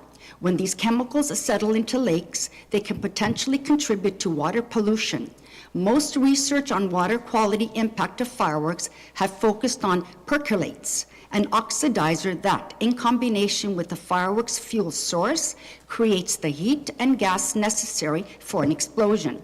Percolates are the focus because they're a significant component of fireworks, says Richard Wilkes, a geochemist with the Environmental Protection Agency. The unfortunate thing is that there's no observable buildup of these metals in water, but they do exist. So what's so bad about percolates? Evidence suggests that they interfere with thyroid hormone production in fish and humans. As a certified registered nutritionist, I can confirm that thyroid hormonal imbalances have become quite common in both females and males. Thyroid medication has become one of the leading pharmaceutical prescribed medications in Canada. That said, almost all research on percolate contamination of freshwater lakes post-fireworks shows the same pattern, a spike in percolates. This can last up to 4 days, as was found in Hamilton Harbor after Canada Day fireworks display. Thankfully, the lakes have the ability to reduce the contaminants that we put into it to a certain degree. How does it matter? Everyone knows that the most acceptable level of contamination from fireworks, septic systems, microplastics, blue-green algae, boat engines, is no contamination at all. Here are some examples of Canadian towns and cities that have banned fireworks and incorporating alternatives. Collingwood featured a side launch Bay's drone show on Saturday, August the 12th at 9:30 p.m. at the Shipyards Amphitheater. It was a huge success. Hopefully they will switch over. Just recently, April the 8th, 2024, the City of Orillia has banned all members of the public from discharging fireworks within city limits on any day. All types of fireworks are prohibited. This ban does not apply to the fireworks display at Couchiching Beach Park that have been authorized by council under a special event permit. Milton and Waterloo also banned fireworks. City of Brampton, all fireworks are prohibited in Brampton. The ban includes the sale, the offer, the display, purchase, distribution, possession, and discharge of any fireworks or explosions within the city. All the points I discussed in my report from wanting a ban, they made it their top priority for the ban. The City of Brampton, though, still offers fireworks on special events for the town. April 26, 2022, Caledon also created a bylaw banning the discharge and sale of personal fireworks. The bylaw uses a permit system for large firework displays such as community events. July 13, 2023, Woodstock City Council voted in favor of creating a bylaw that would ban the sale and discharge of consumer fireworks. Burlington, Ontario, June 17, 2024. The City of Burlington celebrated Canada Day on Monday, July 1st with a one-time pilot with a 10-minute drone show before the fireworks. After the drone fireworks show, event participants and residents took a quick survey to help the city plan for future Canada Day events. Interesting to see how the results of the survey went. Then we have December 2nd, 2019, Medicine Hat City Council passed a bylaw to ban the sale of fireworks. Banff also followed suit. A unanimous vote in Canmore, Alberta, also to ban fireworks. Also City of Prince Albert. City of Mission, BC, their bylaw indicates any organization can apply for special permit at City Hall, but must hold a current fireworks operator certificate issued by Natural Resources. City of London councillors are also looking into banning public fireworks. City of Edmonton is also updating a bylaw to limit using fireworks to certified professionals. Fireworks are already not allowed in Edmonton without a permit, and most applications for use at private homes aren't approved. Now, U.S. cities are also switching to laser. Some cities include Darien Lake, Boulder, Colorado, and Aspen, Colorado, Salt Lake City, Minneapolis, Lake Oswego, Flagstaff, Aspen, Mexico City, Stone Mountain Park in Georgia, and some cities in Utah. And in Constance, Germany, they've also banned all fireworks, and many more cities across Europe. Therefore, I do not agree nor support permitting residential fireworks. Like mentioned in the staff report, enforcement commonly faces challenges enforcing the bylaw. These fireworks are the ones that create resident disputes among each other and a major disruption to our community. I implore my fellow councillors to ban residential fireworks altogether for a more safer, cleaner, and pet-friendly community. Thank you. Thank you, Councillor DeLeo. Any other questions or comments on this matter? Sorry, I think Councillor White, you pulled this as well, so do you wish to go next? I did. Thank you. So one of the issues I have, and I'm really hoping that the rest of council will weigh in on this and discuss this point, is I feel like we are 1 foot in and 1 foot out with the recommendations in this thing. And, you know, we, on one hand saying that we're going to allow fireworks in certain ways, but also going to ban the sale of them completely. So I feel like that's just kind of like a juxtaposition there. I don't think that works. So I was wondering how people feel about saying we can have fireworks on certain days, but we're banning the sale of them.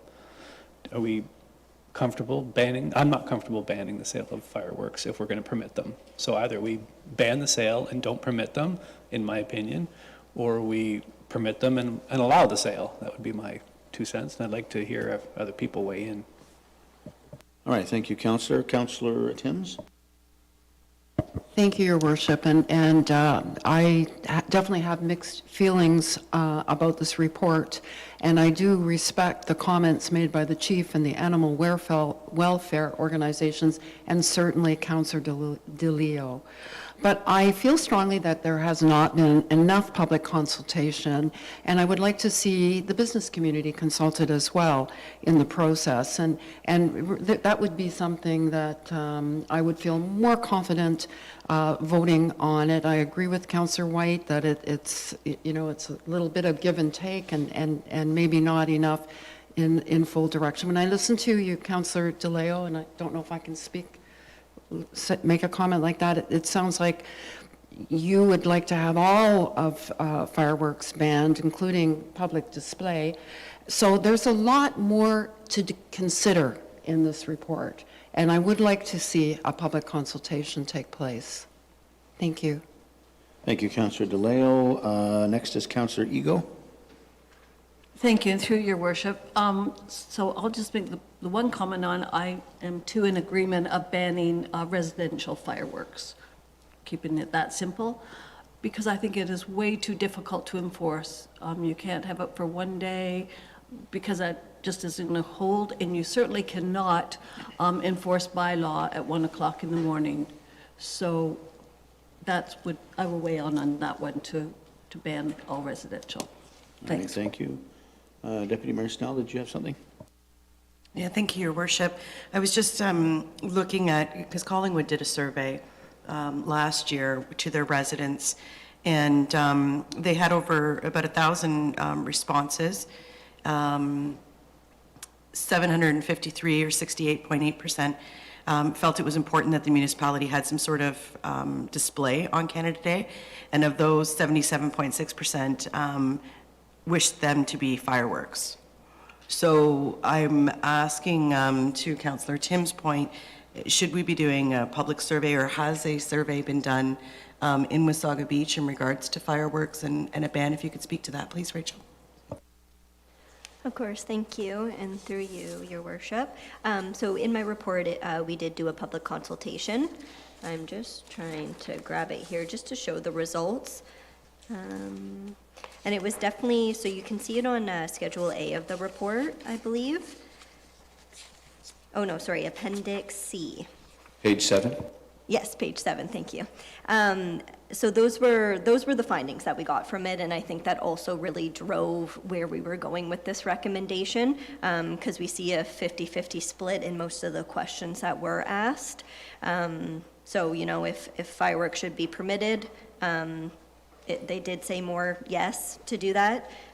More safety restrictions, yes, which will certainly be considered when the bylaw is proposed next month.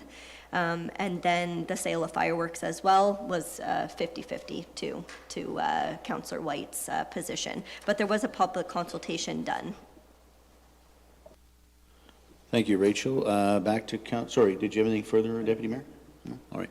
Actually, quite surprising when I looked at those three questions, almost 50-50. It was a tight race, if you will. Councillor Belanger?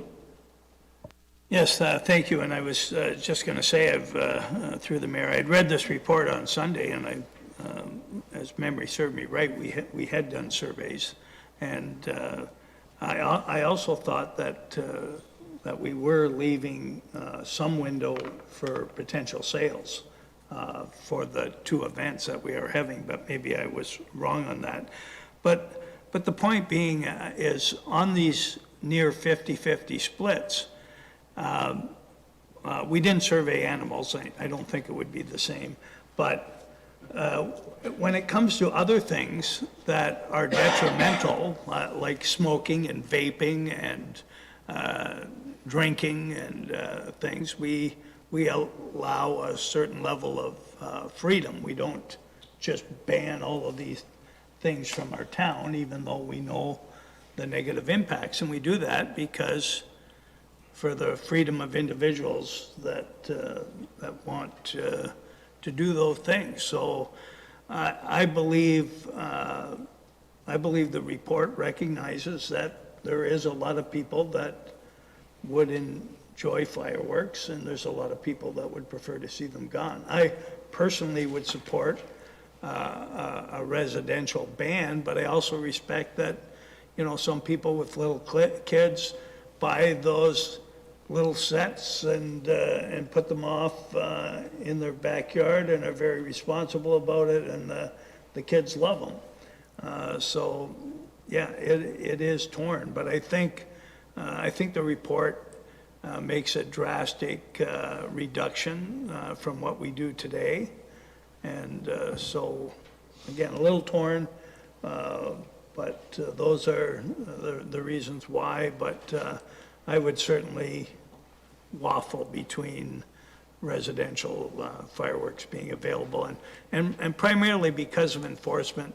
And when most of the problems do occur, it would be in a time of a day and very difficult to enforce or to fine or to discourage, and so that's my comments.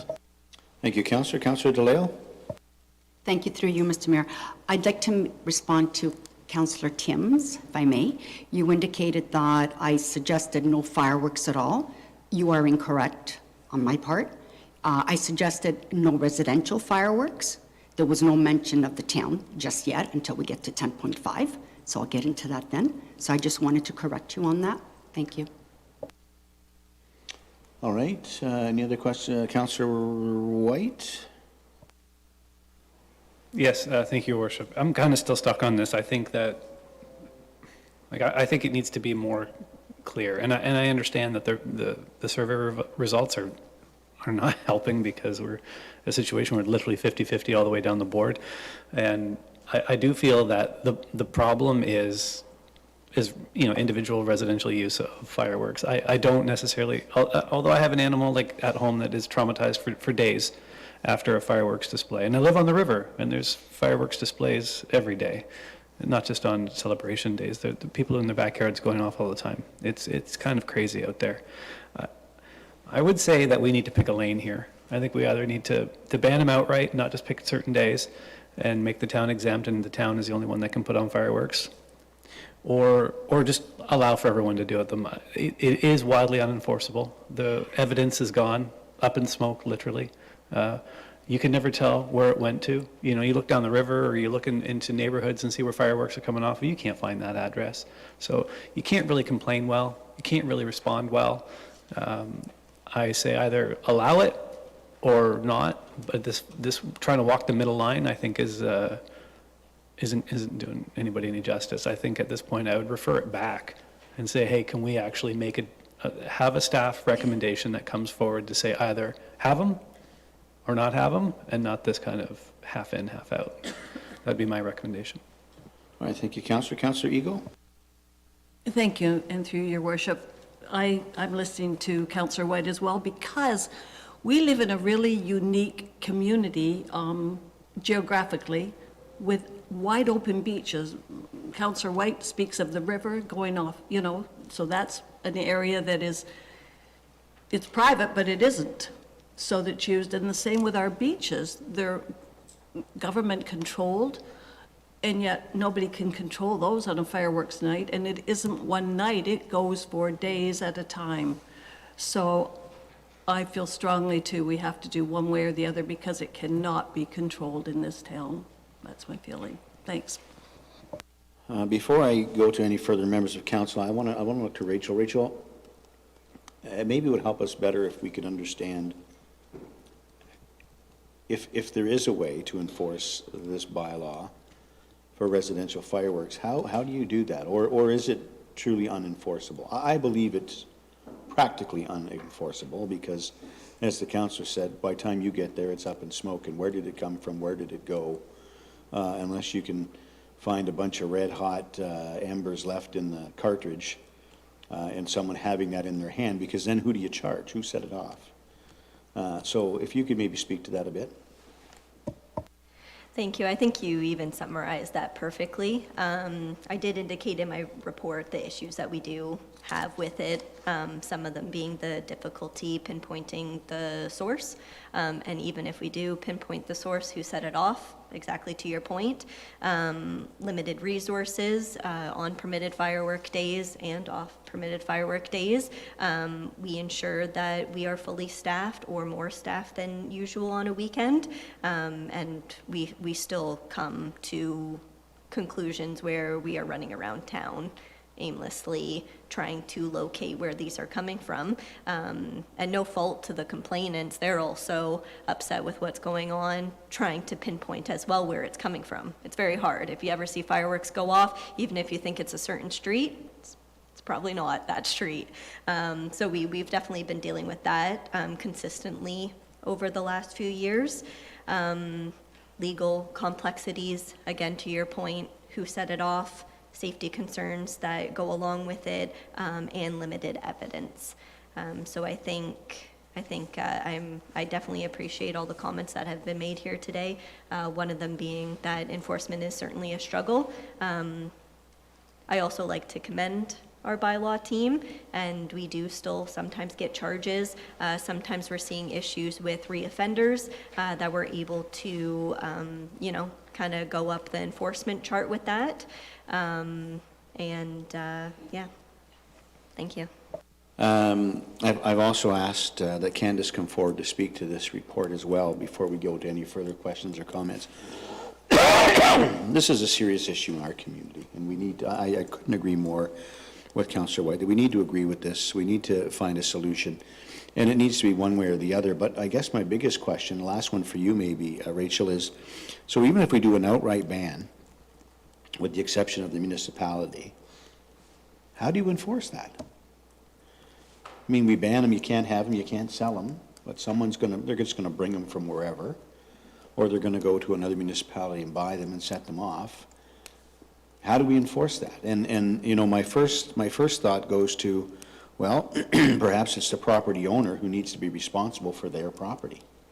So if we can show that fireworks have been ignited from a specific property as opposed to a specific person, then it's the property owner who pays that price. And property owner can whine and cry all they want, but at the end of the day, I know I'm responsible for the people that come into my home.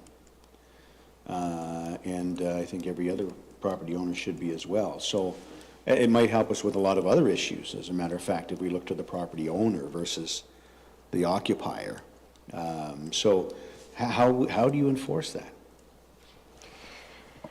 Yeah, I mean, we're still definitely going to have enforcement struggles, but I think too, when I was doing research and actually like reaching out to the different municipalities and everything like that, the municipalities that banned both of them in full did see significantly less complaints and violations coming in because there's people like me that like to follow rules sometimes, So definitely, if we ban it, people are going to respect that and maybe not do it. Also banning the sale, I know, even to your comment as well, banning the sale helped a lot of municipalities that did ban the sale, just because consistently they found that it wasn't necessarily complaints from residents doing it in their backyard. That definitely happens, but it's not the majority. It's usually maybe guests that are coming into town, not realizing what the bylaws are, they buy them here and everything, whereas I guess in the municipalities that did ban the sale, that also helped with enforcement because less issues were coming up because, people come here, they get here that night, they go to buy fireworks, oh, they don't sell them, okay, never mind, right? They're not going out of their way to go to other municipalities to try to find fireworks to set them off for a night. They probably, hopefully settle with a quiet fire in the backyard. All right, thank you. Good morning, Candace. Anything you wish to add? Well, I'm here more specifically to talk to the next report that's been pulled, but just another municipality seeing when they've banned the fireworks, like Rachel, it's like there's going to be, a good portion of people they're going to follow the rules, and I think it'll make it a lot easier if it's not available, but there's always going to be the people that are doing it anyways, and enforcing it again is going to be an issue. And by banning them for personal use, I think it would encourage people to maybe come to the more of our displays. All right, thank you. All right. So we'll now go to Councillor Timms. No, you got everything? Okay. Back to Deputy Mayor Snell. Thank you, Your Worship. I'm really appreciating this discussion because, you know, you don't want to be a buzzkill, you know, or killjoy and whatnot, because the beach is built on fun. But at the same time, we have to respect our very mature tree canopy. The fact that we have, you know, 30% of our land mass is covered with forest. As we grow as a community, we're going to see greater intensification in residential locations and whatnot. And then we also have extreme climate situations, you know, very dry conditions or very windy conditions, especially being right on the bay. So those things, I feel, very much put our community potentially at risk with backyard uses of fireworks. So I would, and I agree with Councillor White, thank you very much for your comments, because you're right, it is a little bit wishy-washy. So for all those reasons, I would support banning personal use of fireworks. I agree with you, Rachel, that with good marketing, good communication, maybe perhaps on our fire warning signs throughout town, we can have a steady sign that stays there saying fireworks are banned in this community, this is the amount of the fine, and make it a big fine. I think that will be a natural deterrent. And so that's where I would sit on this position if we did an amended motion. Thank you. All right, thank you. Now back to Councillor DeLeo. Thank you, through you, Mr. Mayor. Thank you, Deputy Mayor Snell. Well said. I really appreciate what you said. This question is more for Rachel, if you can answer it. I know on my part, after our last fireworks, I got lots of phone calls, lots of emails, people complaining that they've never seen it this bad. People just doing fireworks on the streets. At the beach, we had incidences on the beach. This year, to me, was one of the worst. So do you have any report, like have the incidents gone up this year in complaints and incidents? Thank you, and through you, Your Worship. Actually, consistently looking at the complaints over the last years, they're pretty consistent. We do have a high number of complaints on the permitted firework days, more than any other day of the year. I am aware of what you're referring to that unfortunately didn't involve bylaw. I think it was more of a OPP concern that they, heavily addressed and very quickly. Thank you. Yeah, it has been consistent with other years in terms of that, but still a high number of complaints that are coming in, and that's on top of our proactive enforcement as well that we do before permitted firework days, after permitted firework days throughout the year. All right, thank you. And I hear what you're saying, Councillor DeLeo. I personally witnessed young people down at the beach this summer holding fireworks and firing them at each other. Crazy. I mean, I was crazy as a kid, but these guys, they make me look like nothing compared to what they'll do today. That's, I don't know if you've ever been hit with a firework or a part of a firecracker, but I don't imagine it's enjoyable by any stretch of the imagination. They take war games to a whole new level. Next was Councillor Ego again. Thank you, through your worship. Oh, yes, on the beach is a whole new game with fireworks down there. But on a positive note, to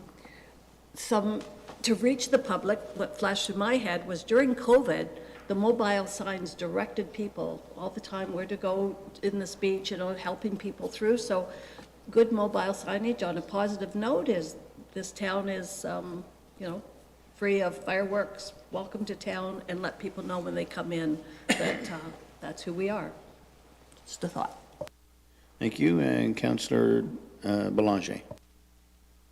You're through the mayor. The one comment I was going to ask about is increasing the fine as a deterrent.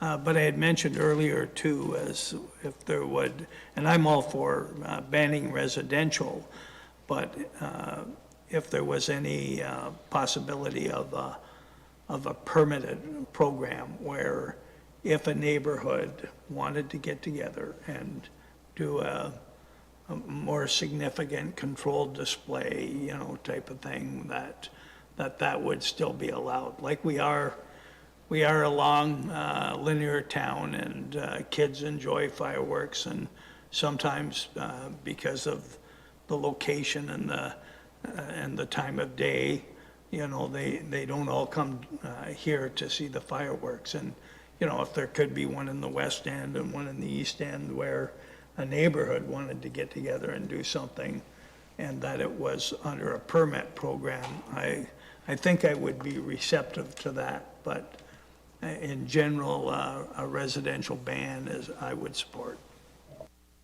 Thank you, Councillor. Rachel, your thought on a community-type permitted use?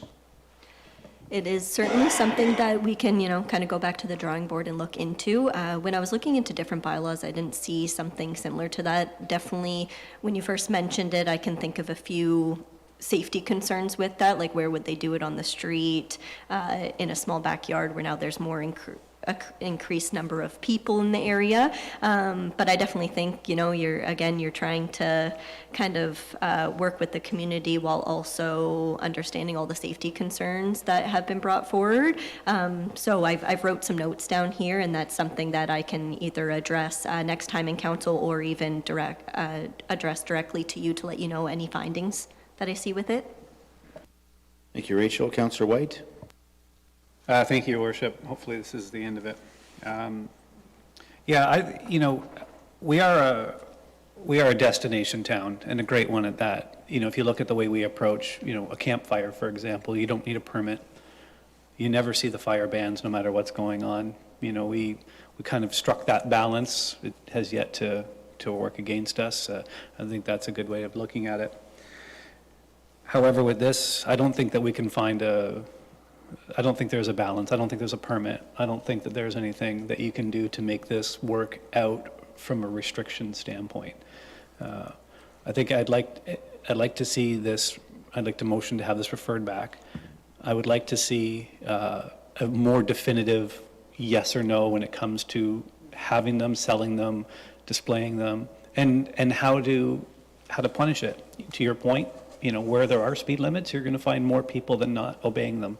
You know, where there aren't speed limits or speed limits are unclear, you'll see people doing whatever they want. So I think you need to be very clear as to what we want. And I do believe, and maybe the clerk will take a look at this later too, of using EAMPS as a way of finding out who we can find. You know, that we can tie it to the property owner rather than the person that's holding the firework in their hand.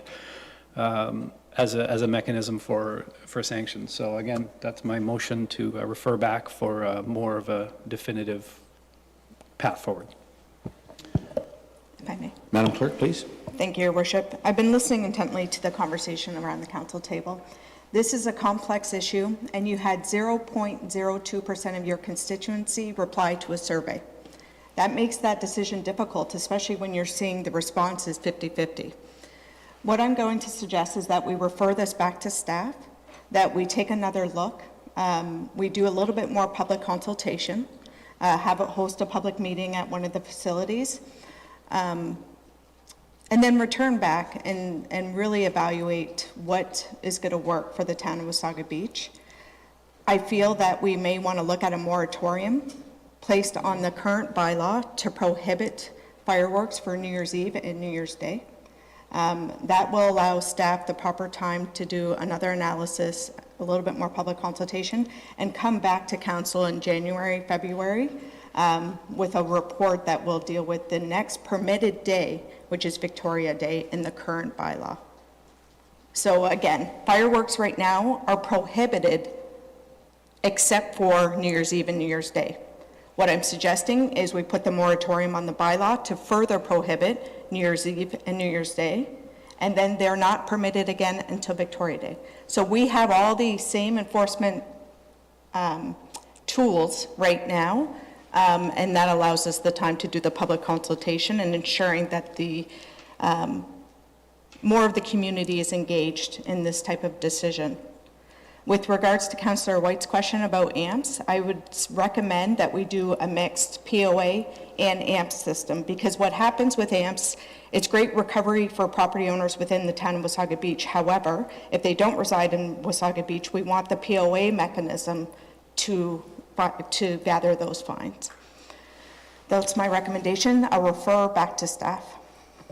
All right, thank you, Madam Clerk. I think that's an excellent recommendation. I'll just add, because I'm sure we could bat this around all day. It's a pretty hot topic.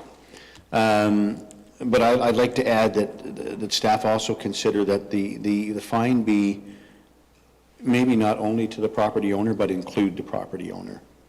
At the end of the day, when we look at Wasaga Beach and many of the issues we face, property owners are not being responsible in many cases here. Mostly these are rental properties where that is the case, and the landlord needs to understand that they are responsible as well for their tenants. So I'd like to see staff include that, and so if you would prepare a motion for that, Madam Clerk. So what we're hearing is that everything else Council has talked about you will include when you come back in our next report. Will be much more fulsome and in-depth with respect to public consultation. So we hopefully have a much clearer answer from the public as to what they would prefer. And until such time, there'll be a moratorium on fireworks, so they will be banned until next July 1st. Sorry?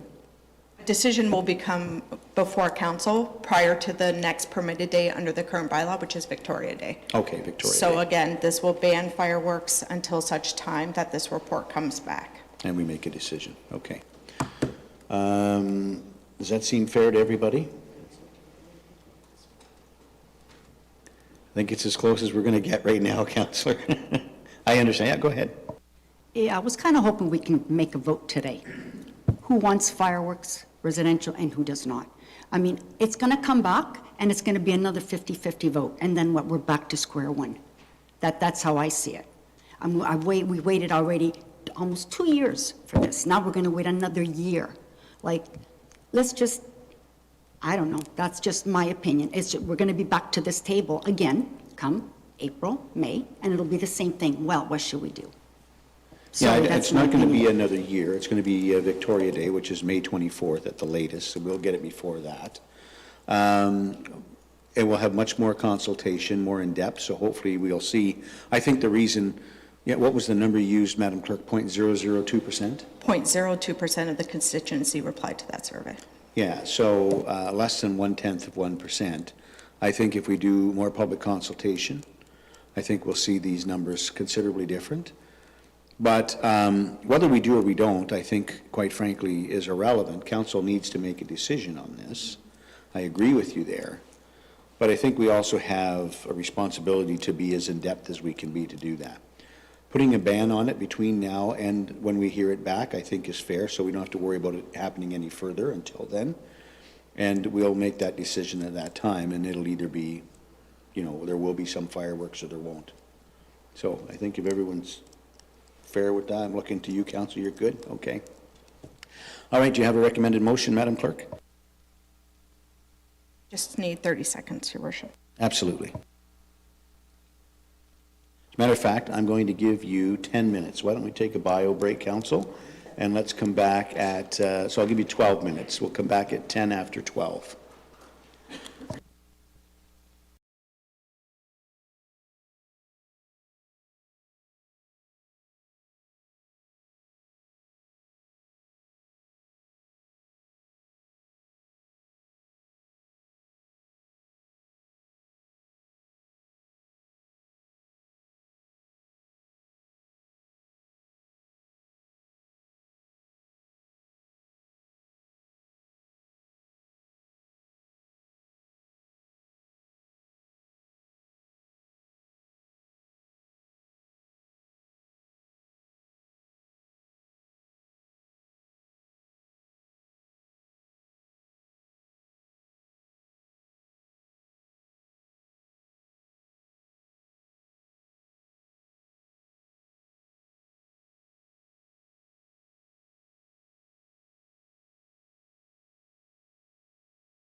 Thank you very much, Madam Deputy Clerk, and welcome back, everybody.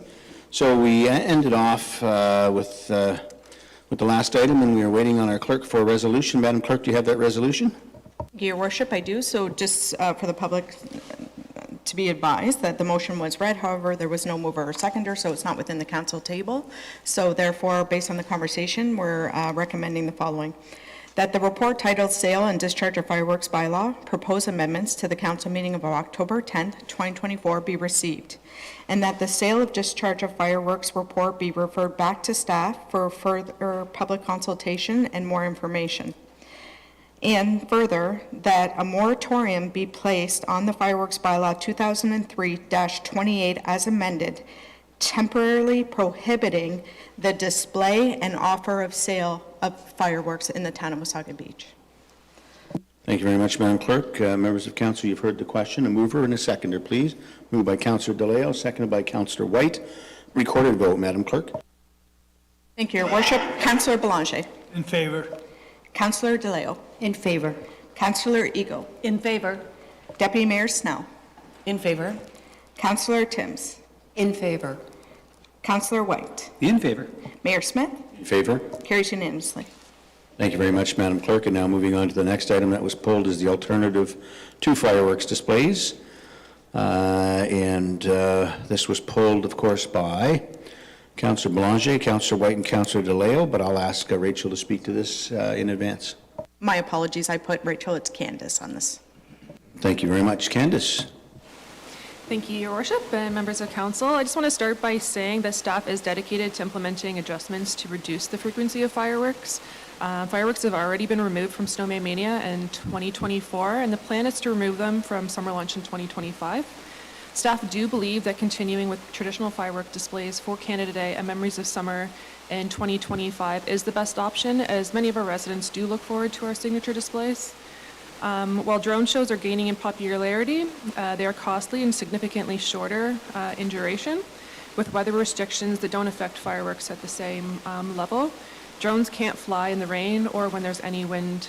Fireworks, on the other hand, can be launched in light rain and can be repositioned in some wind conditions.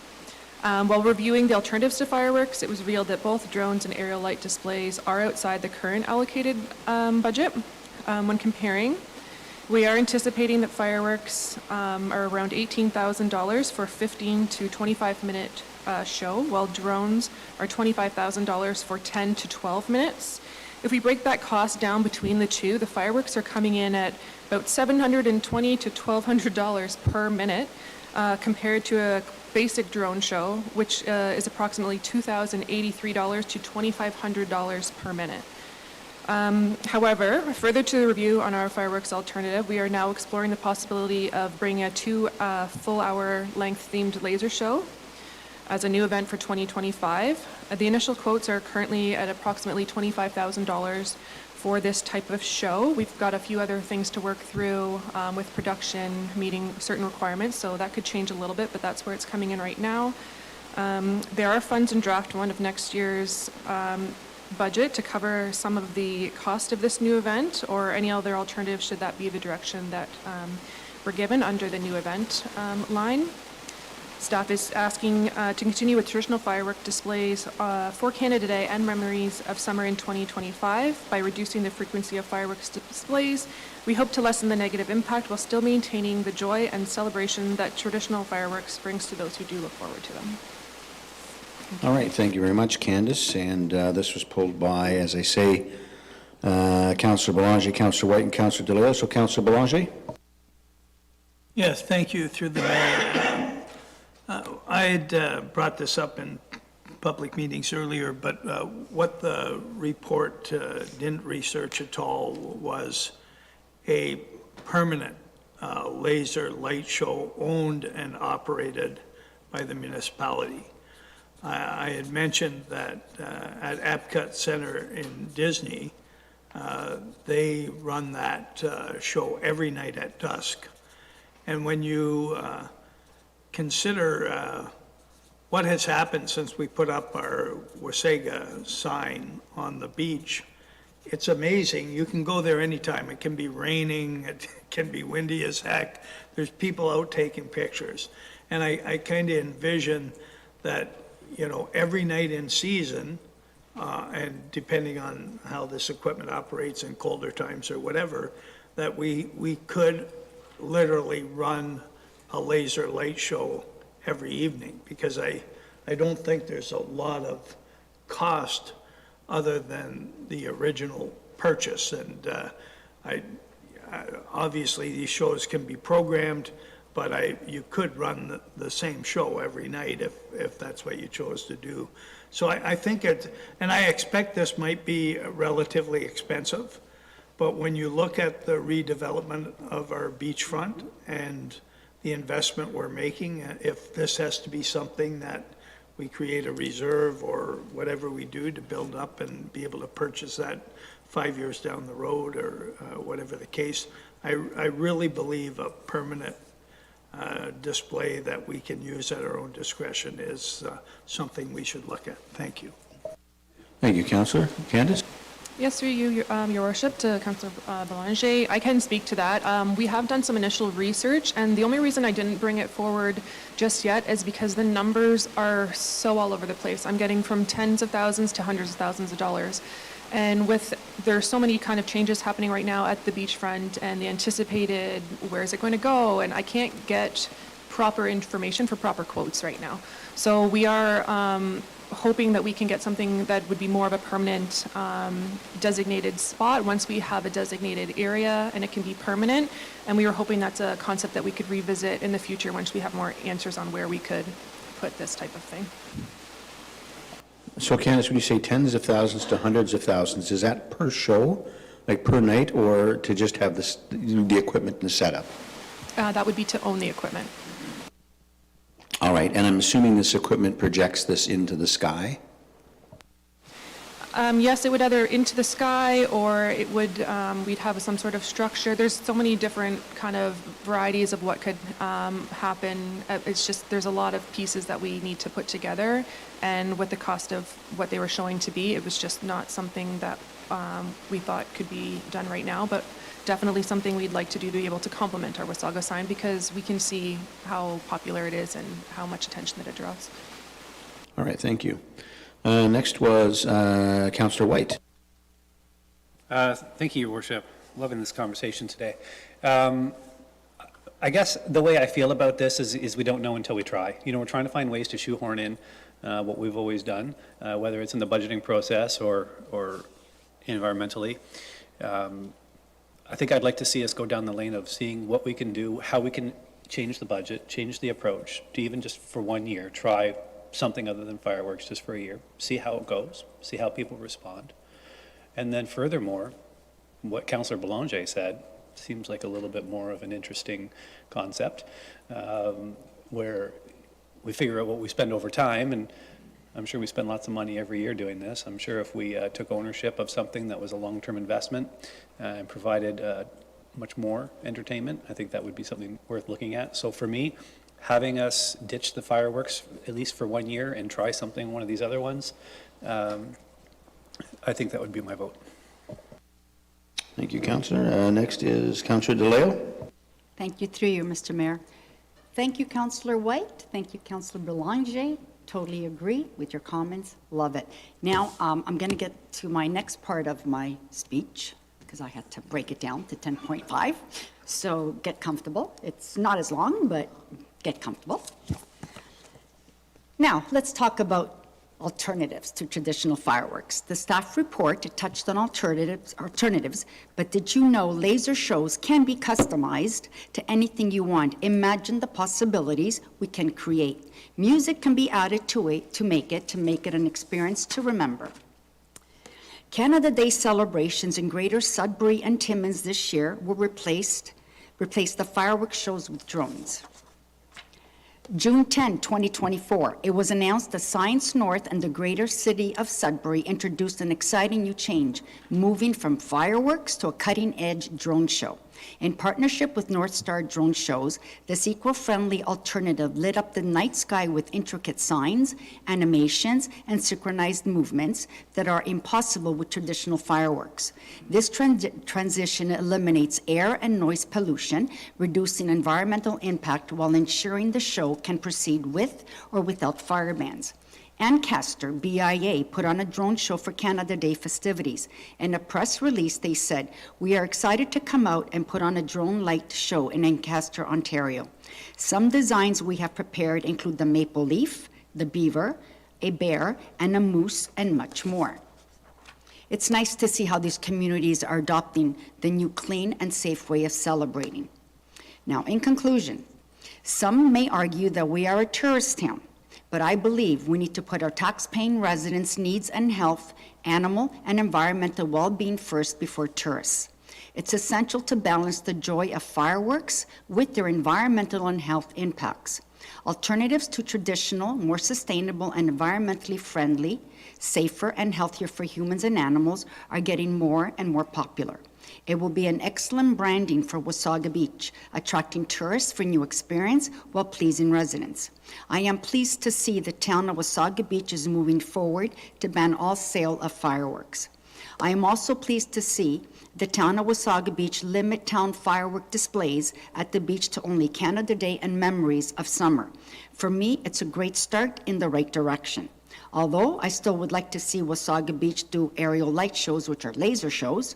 Instead, the cost of these shows seems reasonable and comparable to fireworks, and they are also the same amount of show time.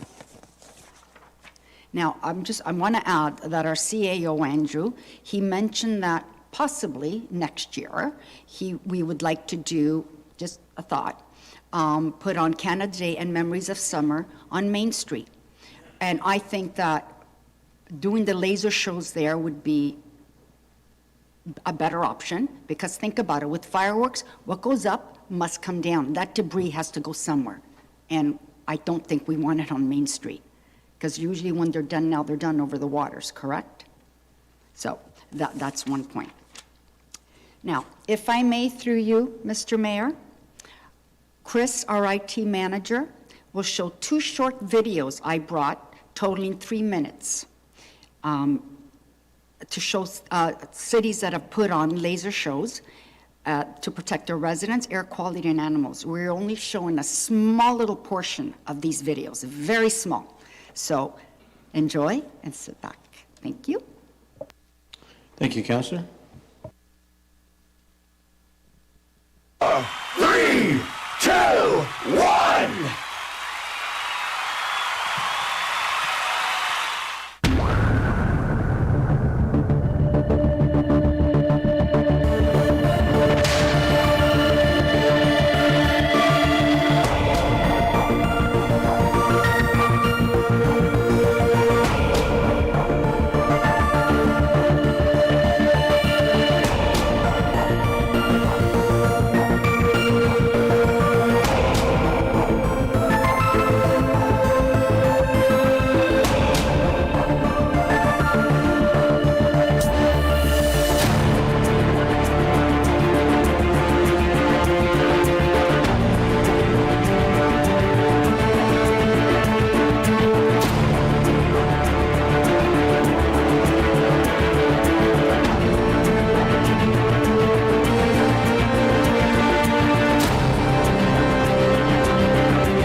Your heart is full of unwashed socks and your soul is full of gunk, Mr. Grinch.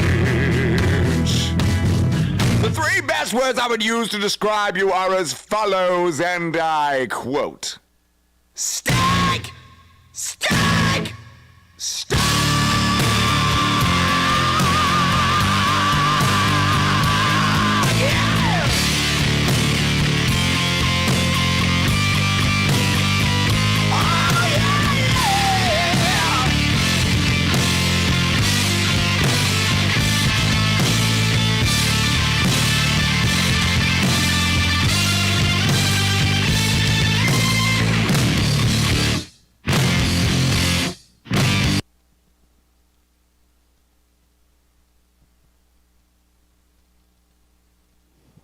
So I hope you enjoyed it. That's just a little example. Now, if we get our own machines or we hire someone, we can customize it to anything. Our history, our beach, anything we want.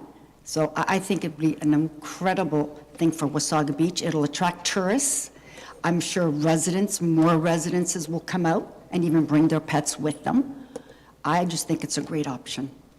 Thank you. Thank you, Councillor DeLeo.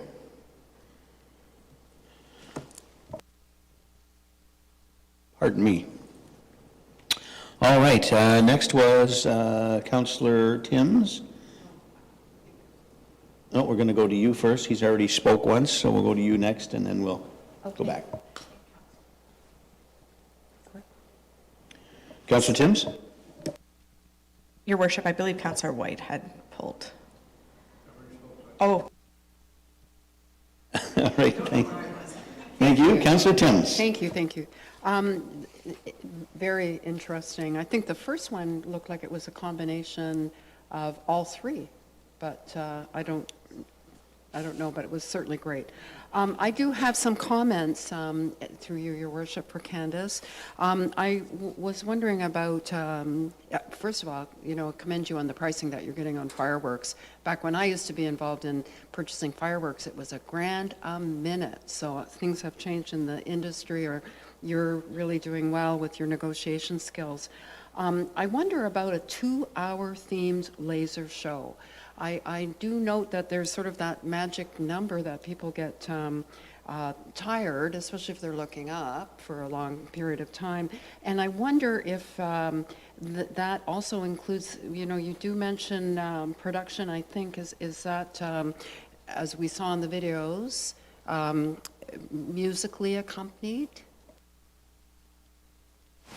Through you, Your Worship, Councillor Timms. So that would be similar to what the second video was, that Christmas-themed video. I don't want to name the companies that we're talking to, because that... Oh, okay, we're going to try this one. Yeah, so that's full production. That's something that we could do at the arena with seated areas, similar, like I said, to the second video. It's more of a show. There would be some live music, but a lot of it is, there's a lot more to it than just a quick laser. Thank you. And as a follow-up, I'm not convinced that Memories of Summer is the best choice for a fireworks display or a laser display, because many of our weekend residents have returned to their communities to get their families ready for school, and tourism is definitely slowing down at that point in time. However, if that is the decision, I firmly believe it requires a great deal of promotion in the right markets to make sure that it does, in fact, meet the term of council priorities to be financially sustainable and grow tourism. So just a comment on my point. I've experienced both laser shows indoors as well as drone shows. I was lucky enough to be at a conference in Ottawa and saw an incredible show on the front face of the Parliament building. So people came from worldwide to see that. There definitely are possibilities here for the town. And if we're going to move away from fireworks at some point in time, those alternatives would be supported by myself. Thank you. Thank you, Councillor Timms. Mr. Deputy CAO? Yeah, thank you, Your Worship. So one of the costs that comes, and Councillor Timms had mentioned it, of course, is production.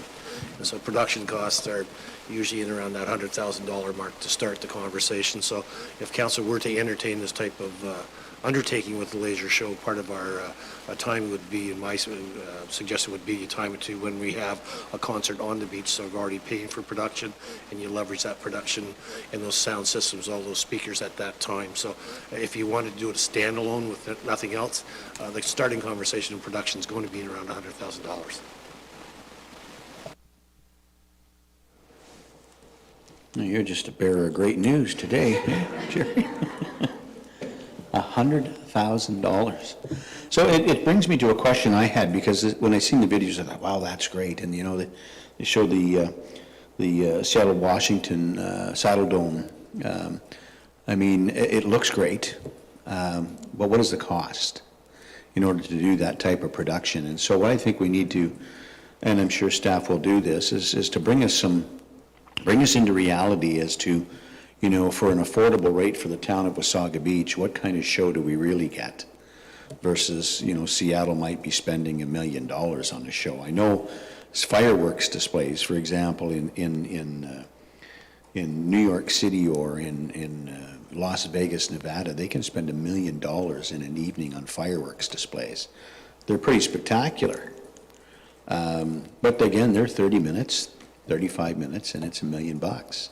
So what's the reality for Wasaga Beach? It's great to see, and I'm glad you brought them, Councillor, you know, these great displays, but are they a reality for what we can afford here in Wasaga Beach? Candace?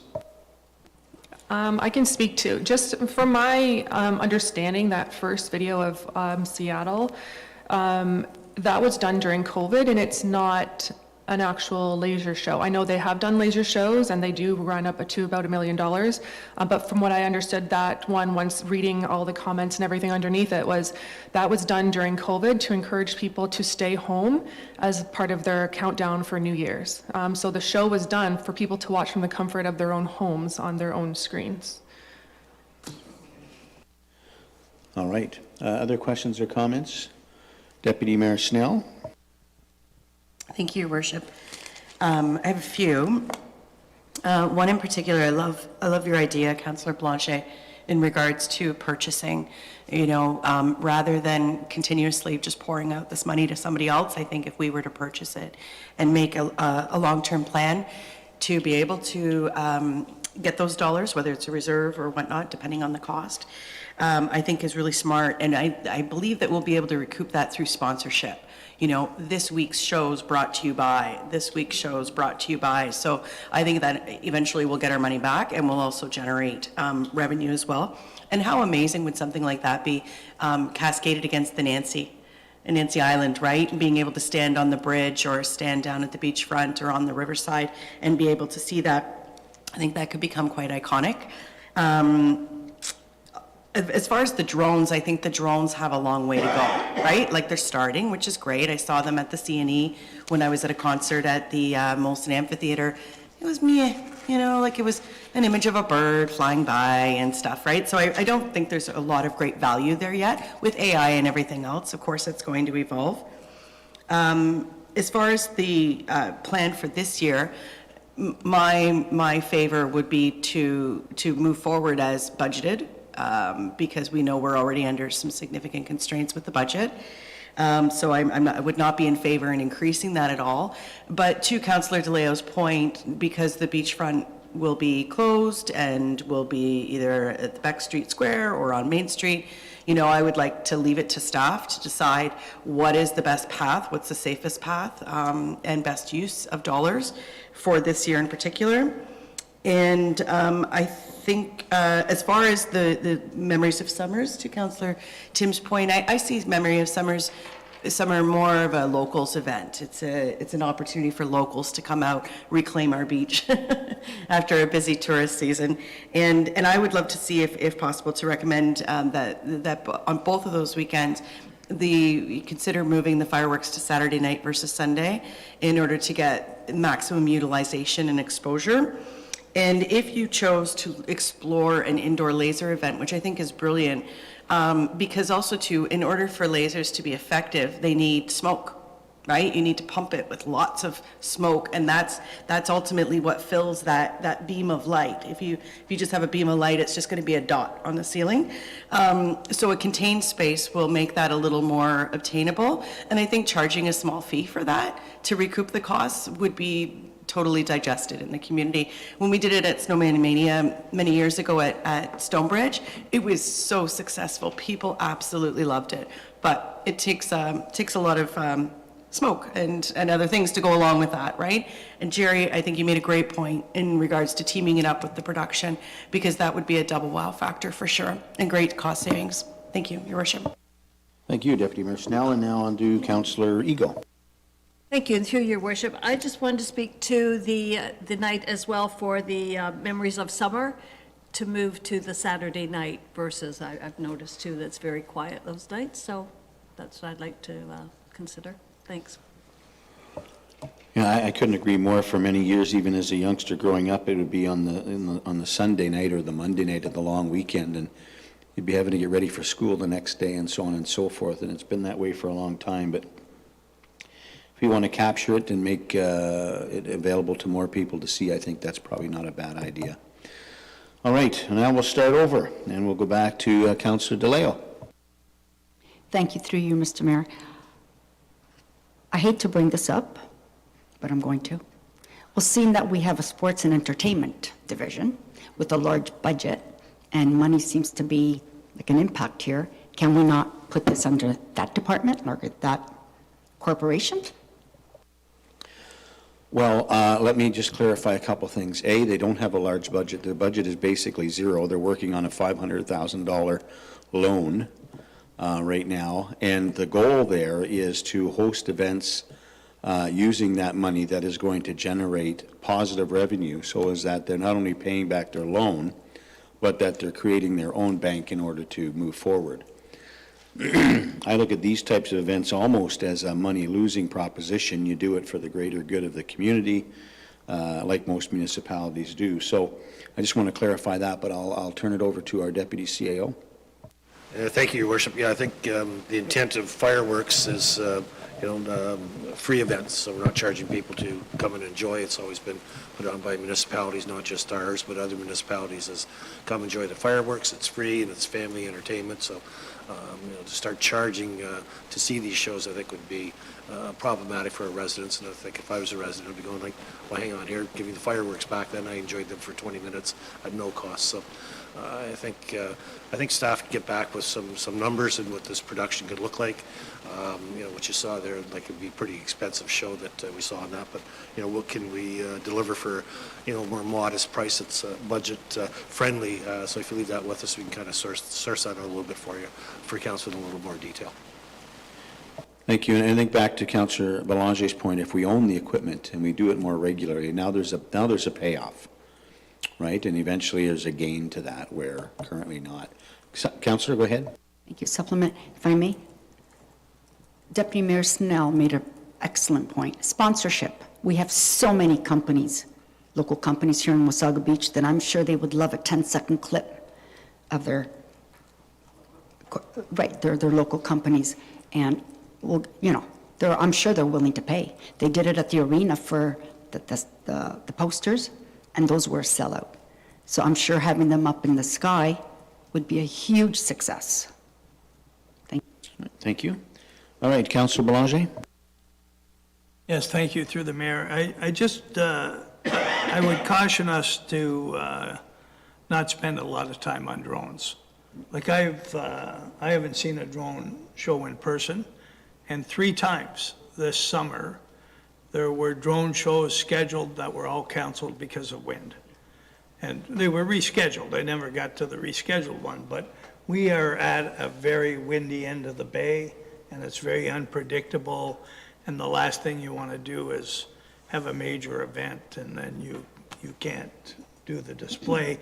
And not to mention that these are mechanical individual pieces that need to be maintained and all of those things. But the other thing I wanted to add, and you've probably all seen it on social media, that can augment a laser light show is LED lighting. they have long towers, like it's a long pole, and there's a starburst at the top, and you can control the color, and it looks like fireworks from a distance, but it's all LED light, doesn't require smoke. And you could put on just a pretty spectacular show with those alone. And you can actually look, and hate to say, I want to buy in Canada whenever possible, but there are some pretty amazing things available from China in this LED lighting display. And as I said, for some reason, if you didn't have your lasers, just with LED lighting, you could put on a pretty spectacular show. And again, it can be done every single night at dusk. And anyhow, that's. All right, thank you, Councillor. Any other questions or comments? All right, seeing none. We do have a recommendation that the report titled Alternatives to Fireworks Displays to the council meeting of October 10th, 2024 be received, and that council approve fireworks displays during 2 signature events, Canada Day and Memories of Summer. So I think what we're getting here is that this year we're going to continue on with these 2.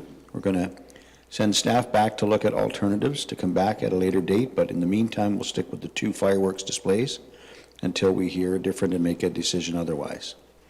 So you've heard the question. Could I have any questions or comments on this? Mover and a seconder, please. Oh, sorry, Councillor White, go ahead. Thank you, Your Worship. Just feel like we're going in a different direction. If we commit to this, are we, like, is it a contract? Like, if we come back, because there's more of this, there's another piece of this puzzle coming back already that was referred back that's going to come back in the new year.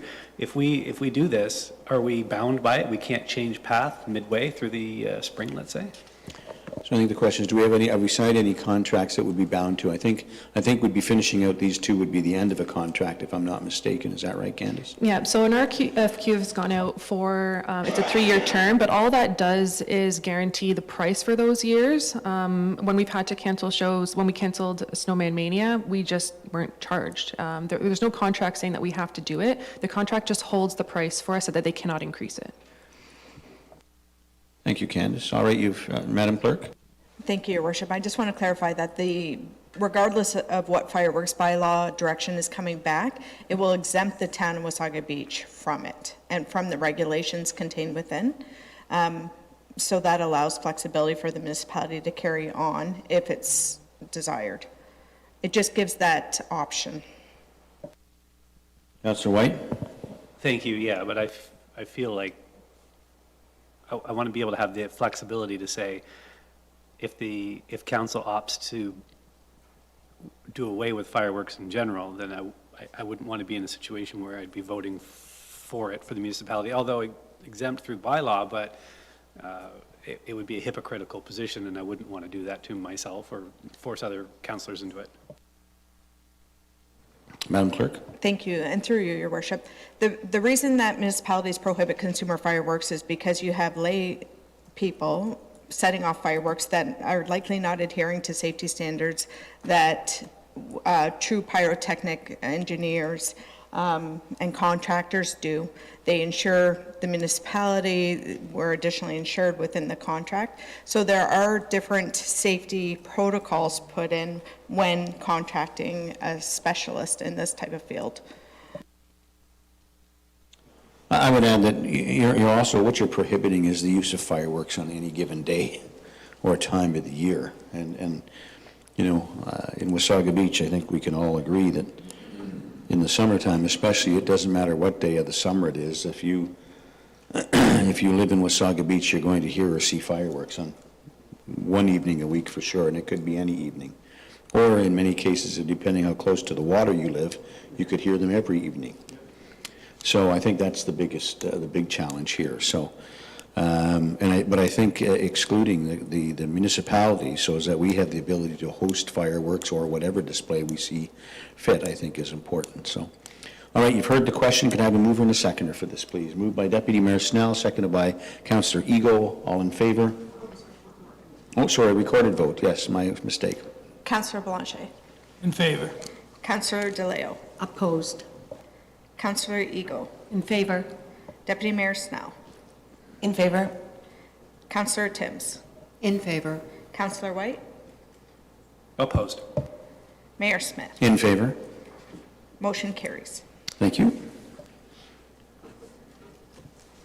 All right, and now moving on to the Lake of Bays municipal election update, and I believe this was pulled by Councillor Eagle. Councillor?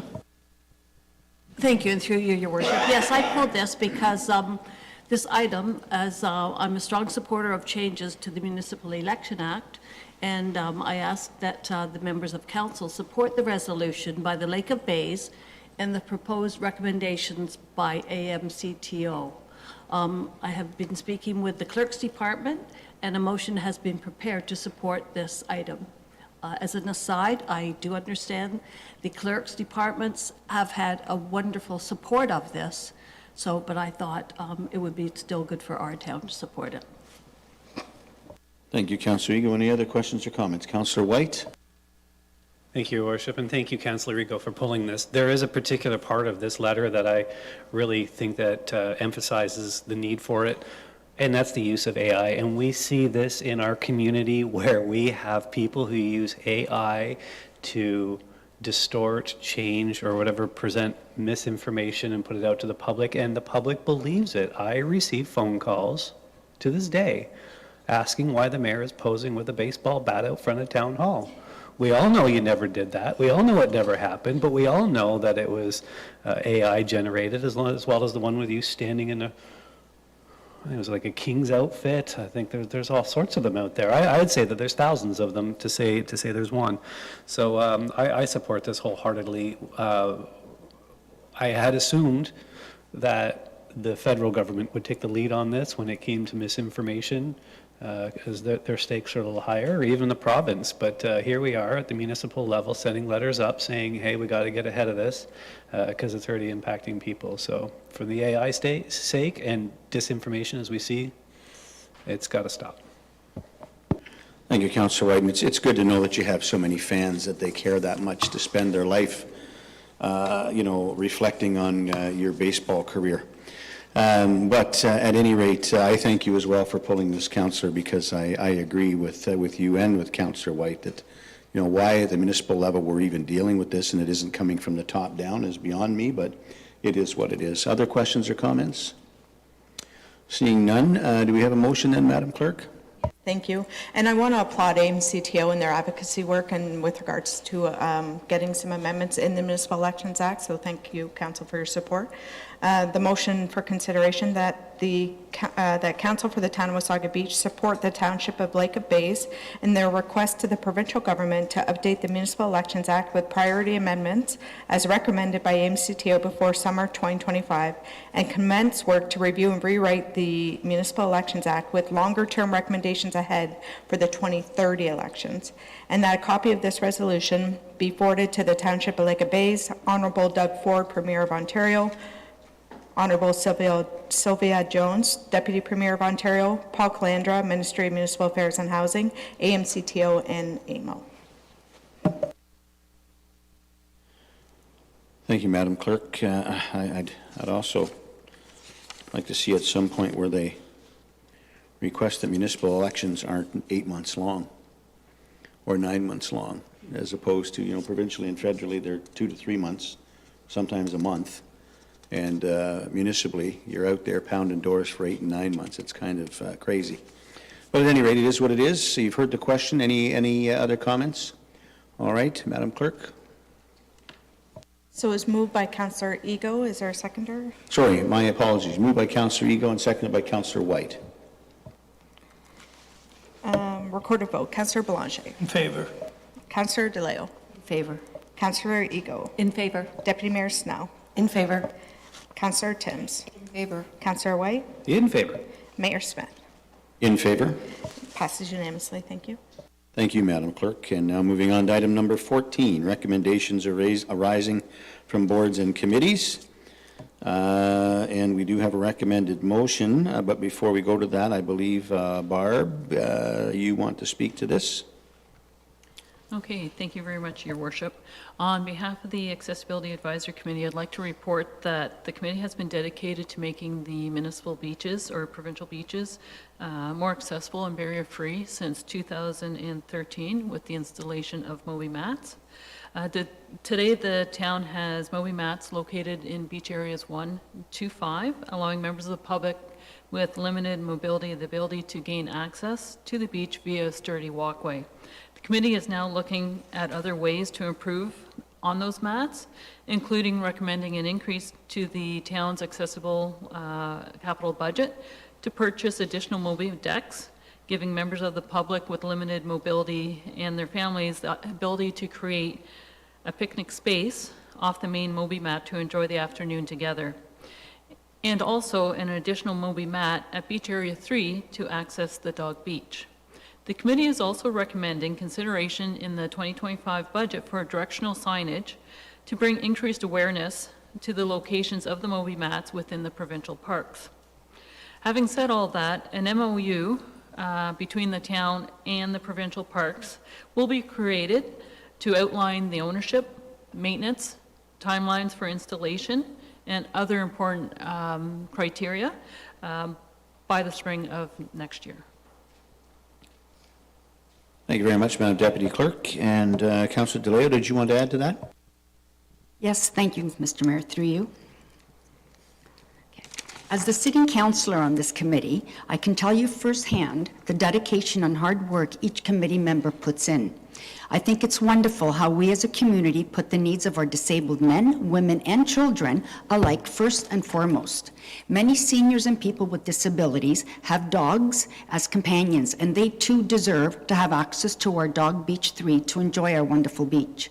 Inclusivity is a priority to both our town and this committee, and making sure everyone gets access to our beautiful beaches is important. So I ask my fellow councillors to grant the monies needed to purchase additional Moby mats for our people. Thank you. Thank you, Councillor DeLeo. Any other questions or comments here? All right, we'll start with Councillor Timms. Thank you, Your Worship, and through you. I'm happy to hear about the MOU because reading the report, I kind of missed that somehow. And one of the things that's been brought to my attention is these Moby mats being buried with sand and not necessarily being managed on a regular basis. So I'm very happy to hear about that. It does mention in the report that council could consider using casino funds. Is that something that we have to take into consideration as we consider this recommendation? Sorry. Right, I guess we'll look to our CFO. She's the lady with the purse strings. Thank you, Your Worship, and through you. Certainly, casino funds are an option. They are. We have our community services reserve that could be considered to use if we needed to apply those funds. I believe we have about $5,000 for this transaction, if I'm not mistaken. So it's not a material amount, whether or not we want to apply the casino funds. Thanks. Thank you, Madam CFO. All right, next I'll go to Councillor White. Thank you, and while I 100% support this, I just feel it very, very necessary to say that it's wonderful for the town of Wasaga Beach to collect taxpayers' money to spend it on the Moby mats to go on the province's property, and it's up to them when they put them out, how well they keep them and all that. Like, it would be wonderful if somebody at the province was listening to say, hey, maybe we should put some skin in the game and help these folks out, even if they just executed it better. Excellent point, Councillor White. Thank you. Deputy Mayor Snell. Thank you, Your Worship. I'll pass. My thought was the exact same as Councillor Timms. Right, we'll go to Councillor Eagle. Thank you, and through you, Your Worship. Yes, I think it's great for the town to do this, but I've had calls this summer from people, and but about maintaining them. So that is the worry. So how could we look at that to ask, to be sure that they are maintained, I guess is what I'm struggling with. Do we ask a volunteer from the accessibility committee, a volunteer from the neighborhood to see if they aren't covered with sand? Because we know how quickly things cover over here at our sandy beach. I mean, I've certainly seen these over in Tiny, and they don't have the same issue we do. But the sand is huge here, so I agree with them, but they do have to be maintained, and that is not an easy task. So any suggestions on that? Well, I think, Councillor, the MOU will deal with that for certain. I think the reason the Moby mats over in Tiny are in such better shape is because it may very well be that the municipality is looking after those mats. Right now, although, as Councillor White said, we buy and pay for the mats, as well as the Moby chairs, I do believe, they're looked after and maintained by the MECP. And we all know how that's going. So if the MECP was on top of this and looking after it, they'd look as good as the mats over in Tiny. So it's a reason why I'm sure we're looking at a memorandum of understanding, so as that we can clarify who's going to look after these mats. And if it is going to be the MECP, then they need to do that and do just that and look after them. And if not, then it'll be something that'll come back to the town of Wasaga Beach, I would assume, and will be looked after by either Parks and Rec or Public Works. So the MOU should solve that issue, we hope. Councillor Belanger? Yes, thank you, through the mayor. Certainly, I agree that this is, an excellent expenditure, and we talked about it earlier in another meeting, and it would be very beneficial. But with that said, we're at the end of season. We're in the budget process, and I believe that we should refer this back to staff to be a consideration within the budget, like many of the other standing committees who have already made requests. We know this is going to be a challenging budget. Be very easy to say, let's approve all $10,000, but the reality may be, when we consider all of the requests within the budget, that maybe we do 5,000 this year and 5,000 next year. I don't know. And I would further suggest that if there's a process to request from the MECP for them to make an investment in expanding the Moby Mat program. Like, I mean, if you never ask, you never get, but have we formally asked for that investment to be made? But I totally agree that by next season, we want to enhance what we have now. Thank you. All right, thank you. Councillor Belanger, any other further comments or questions? Seeing none, just a clarification. So are we increasing their budget to $10,000 from $4,000 or $2,500, or is this an additional $10,000? That's something I'm not clear on.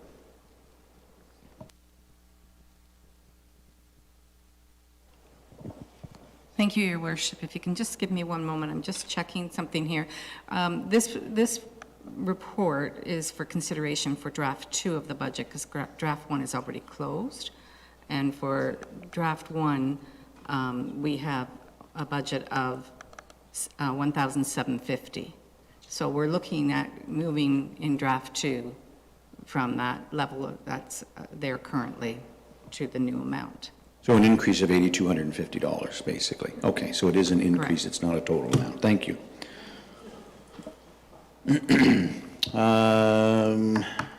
Councillor Timms? Thank you, Your Worship. I'm confused. Is the total that requested here not $20,000? 10,000 for mats, 6,000, okay, yeah. No problem. Councillor, we all make mistakes. Councillor DeLeo? Thank you, through you, Mr. Mayor. From my understanding with Barb, it's just an additional 5,000 that we're requesting. Barb, can you confirm that, please? Hi, through your worship, I would have to refer to Jocelyn with regards to the budget. Thank you, Your Worship. So for clarity, just at this time, I'm looking at the budget in 2025. In the forecast, we had a $5,000 budget. However, when draft one was finalized, we only landed at $1,750. So it is still an increase of the $8,250 to $10,000. All right, thank you. So we're clear on that, Council. From $1,750 to $10,000 is an increase of $8,250. Okay. All right, any other questions or comments? Seeing none, I'll read the motion. Recommended that the report titled 2025 Accessibility Budget Request to Council, meeting of October 10th, 2024, be received, and that the Accessibility Advisory Committee recommends that Council consider an increase to the 2025 Accessibility Advisory Committee capital budget to $10,000 for the following items. A, $6,000 to purchase 6 additional Moby deck mats to be installed at beach areas 2, 4, and 5. And B, $2,500 to purchase a 25-foot Moby mat extension at beach area 3 to connect to the dog beach. And C, at $1,500 for the creation and installation of Moby mat location signs. You've heard the question. Can I have a mover and a seconder, please, on this? Councillor DeLeo and Councillor White. Sorry, Madam CFO. Thank you, Your Worship. I need to make a correction here. I was looking at the operating cost of that budget. The capital budget is $5,000. Thank you. All right, so just for clarity then, you've heard the question, but the increase here is $5,000 then, not $8,250, okay? All right, you've all heard the question, Madam Clerk? Do we not need a recorded vote for this? Right. We don't? Oh, all right, all in favor? That motion carries unanimously. All right, and I'll just add before we move on that, yes, I think when I look at all the committees and whatnot that we have in our community, I think that the Accessibility Committee by far has been the most impactful, and these folks do an amazing job at looking after accessibility throughout our community. So thank you to those members. Item number 15, council requests for staff reports. You've seen the list attached. Any questions or comments on this? You wish to speak? Please go ahead, Deputy Mayor. Thank you, Your Worship. I don't have a staff report to request, but I did want to speak in regards to a particular matter. In the past couple of years, as a community, we've all become inherently aware of the financial impacts to the vulnerable people in our community. And it's undeniable as we travel in and out of stores and shopping centers and whatnot. And I recently made connection with the Wasaga Beach Community Church on Main Street, right beside Dairy Queen. And what they're doing is they're working in a very intentional, specific way to help support this vulnerable population. And local residents are able to drop off clothing that they feel would be useful, especially with the winter months, or blankets, or things like that would support. And also, more importantly, cash or gift cards to restaurants for them to be able to go and purchase some meals or some necessary items.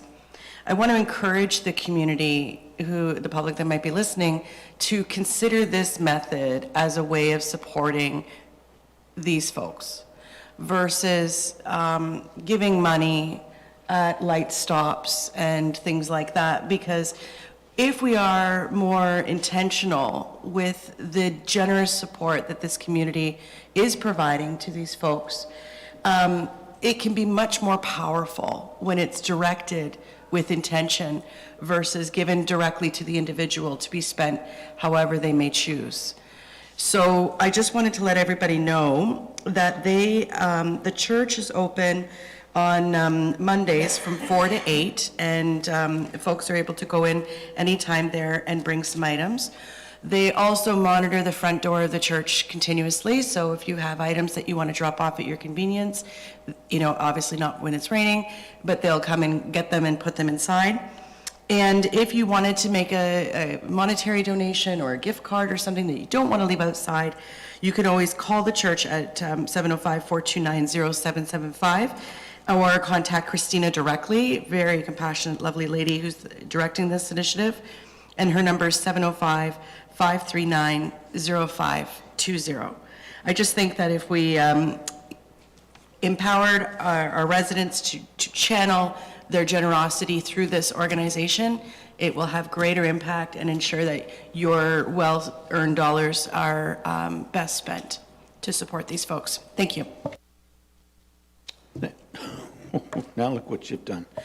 All right, thank you, Deputy Mayor Snell. We'll go to Councillor DeLeo. Thank you, through you, Mr. Mayor. Thank you, Deputy Mayor Snell. Sorry, Councillor, before we go any further, Madam Clerk, I just want to make sure that procedurally we're on track here. I allowed the Deputy Mayor to make these comments, but I don't know that we should be opening the floor for other questions or comments. I'll look to you for that. Thank you, Your Worship.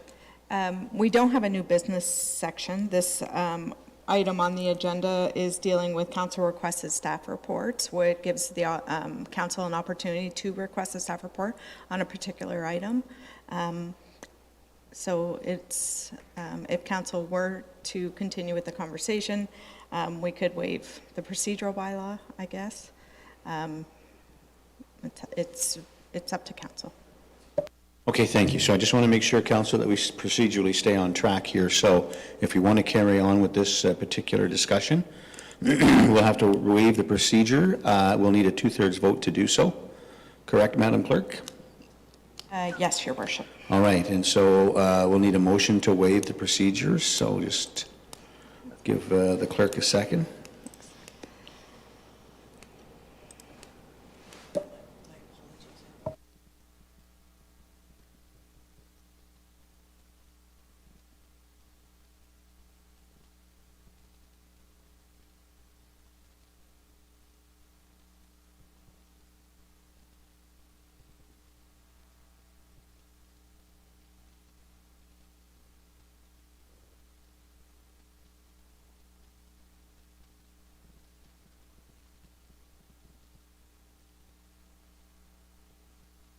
Your Worship.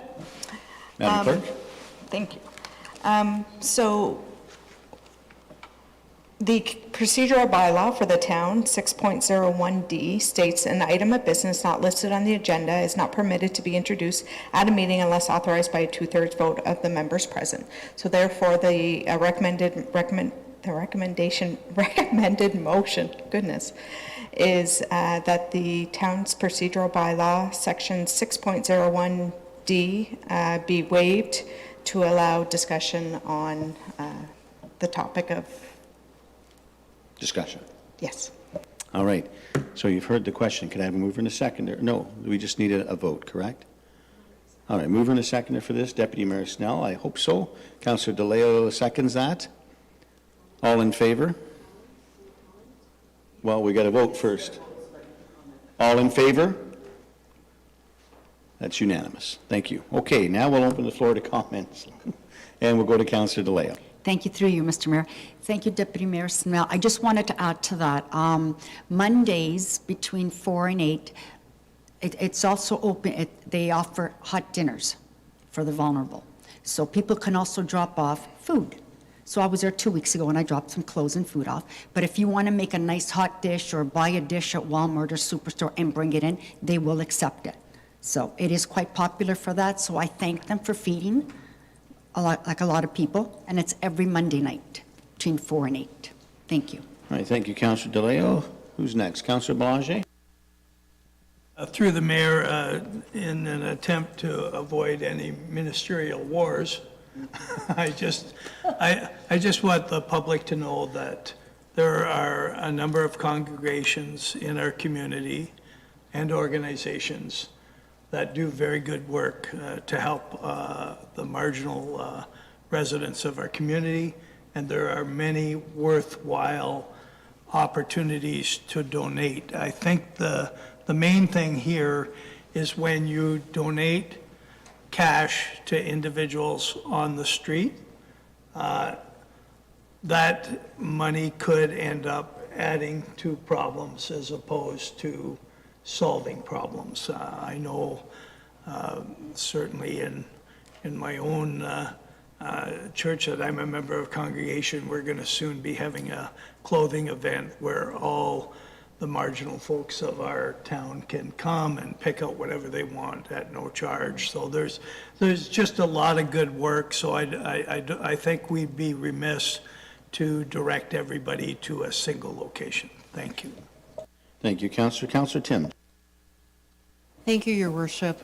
My comment was that at early days of this council term, there was an opportunity at the end of a meeting to bring things like this forward. Good things happening in our community, et cetera, and that was removed from our agenda. I think that it would be more comfortable for me if something like that was added back to the agenda, so we didn't have to vote to change the procedural to alter. I'm not quite sure if I'm saying it right. We don't have to vote not to follow our procedural bylaw. So if that could be given some consideration by the clerk, I would appreciate that. Thank you.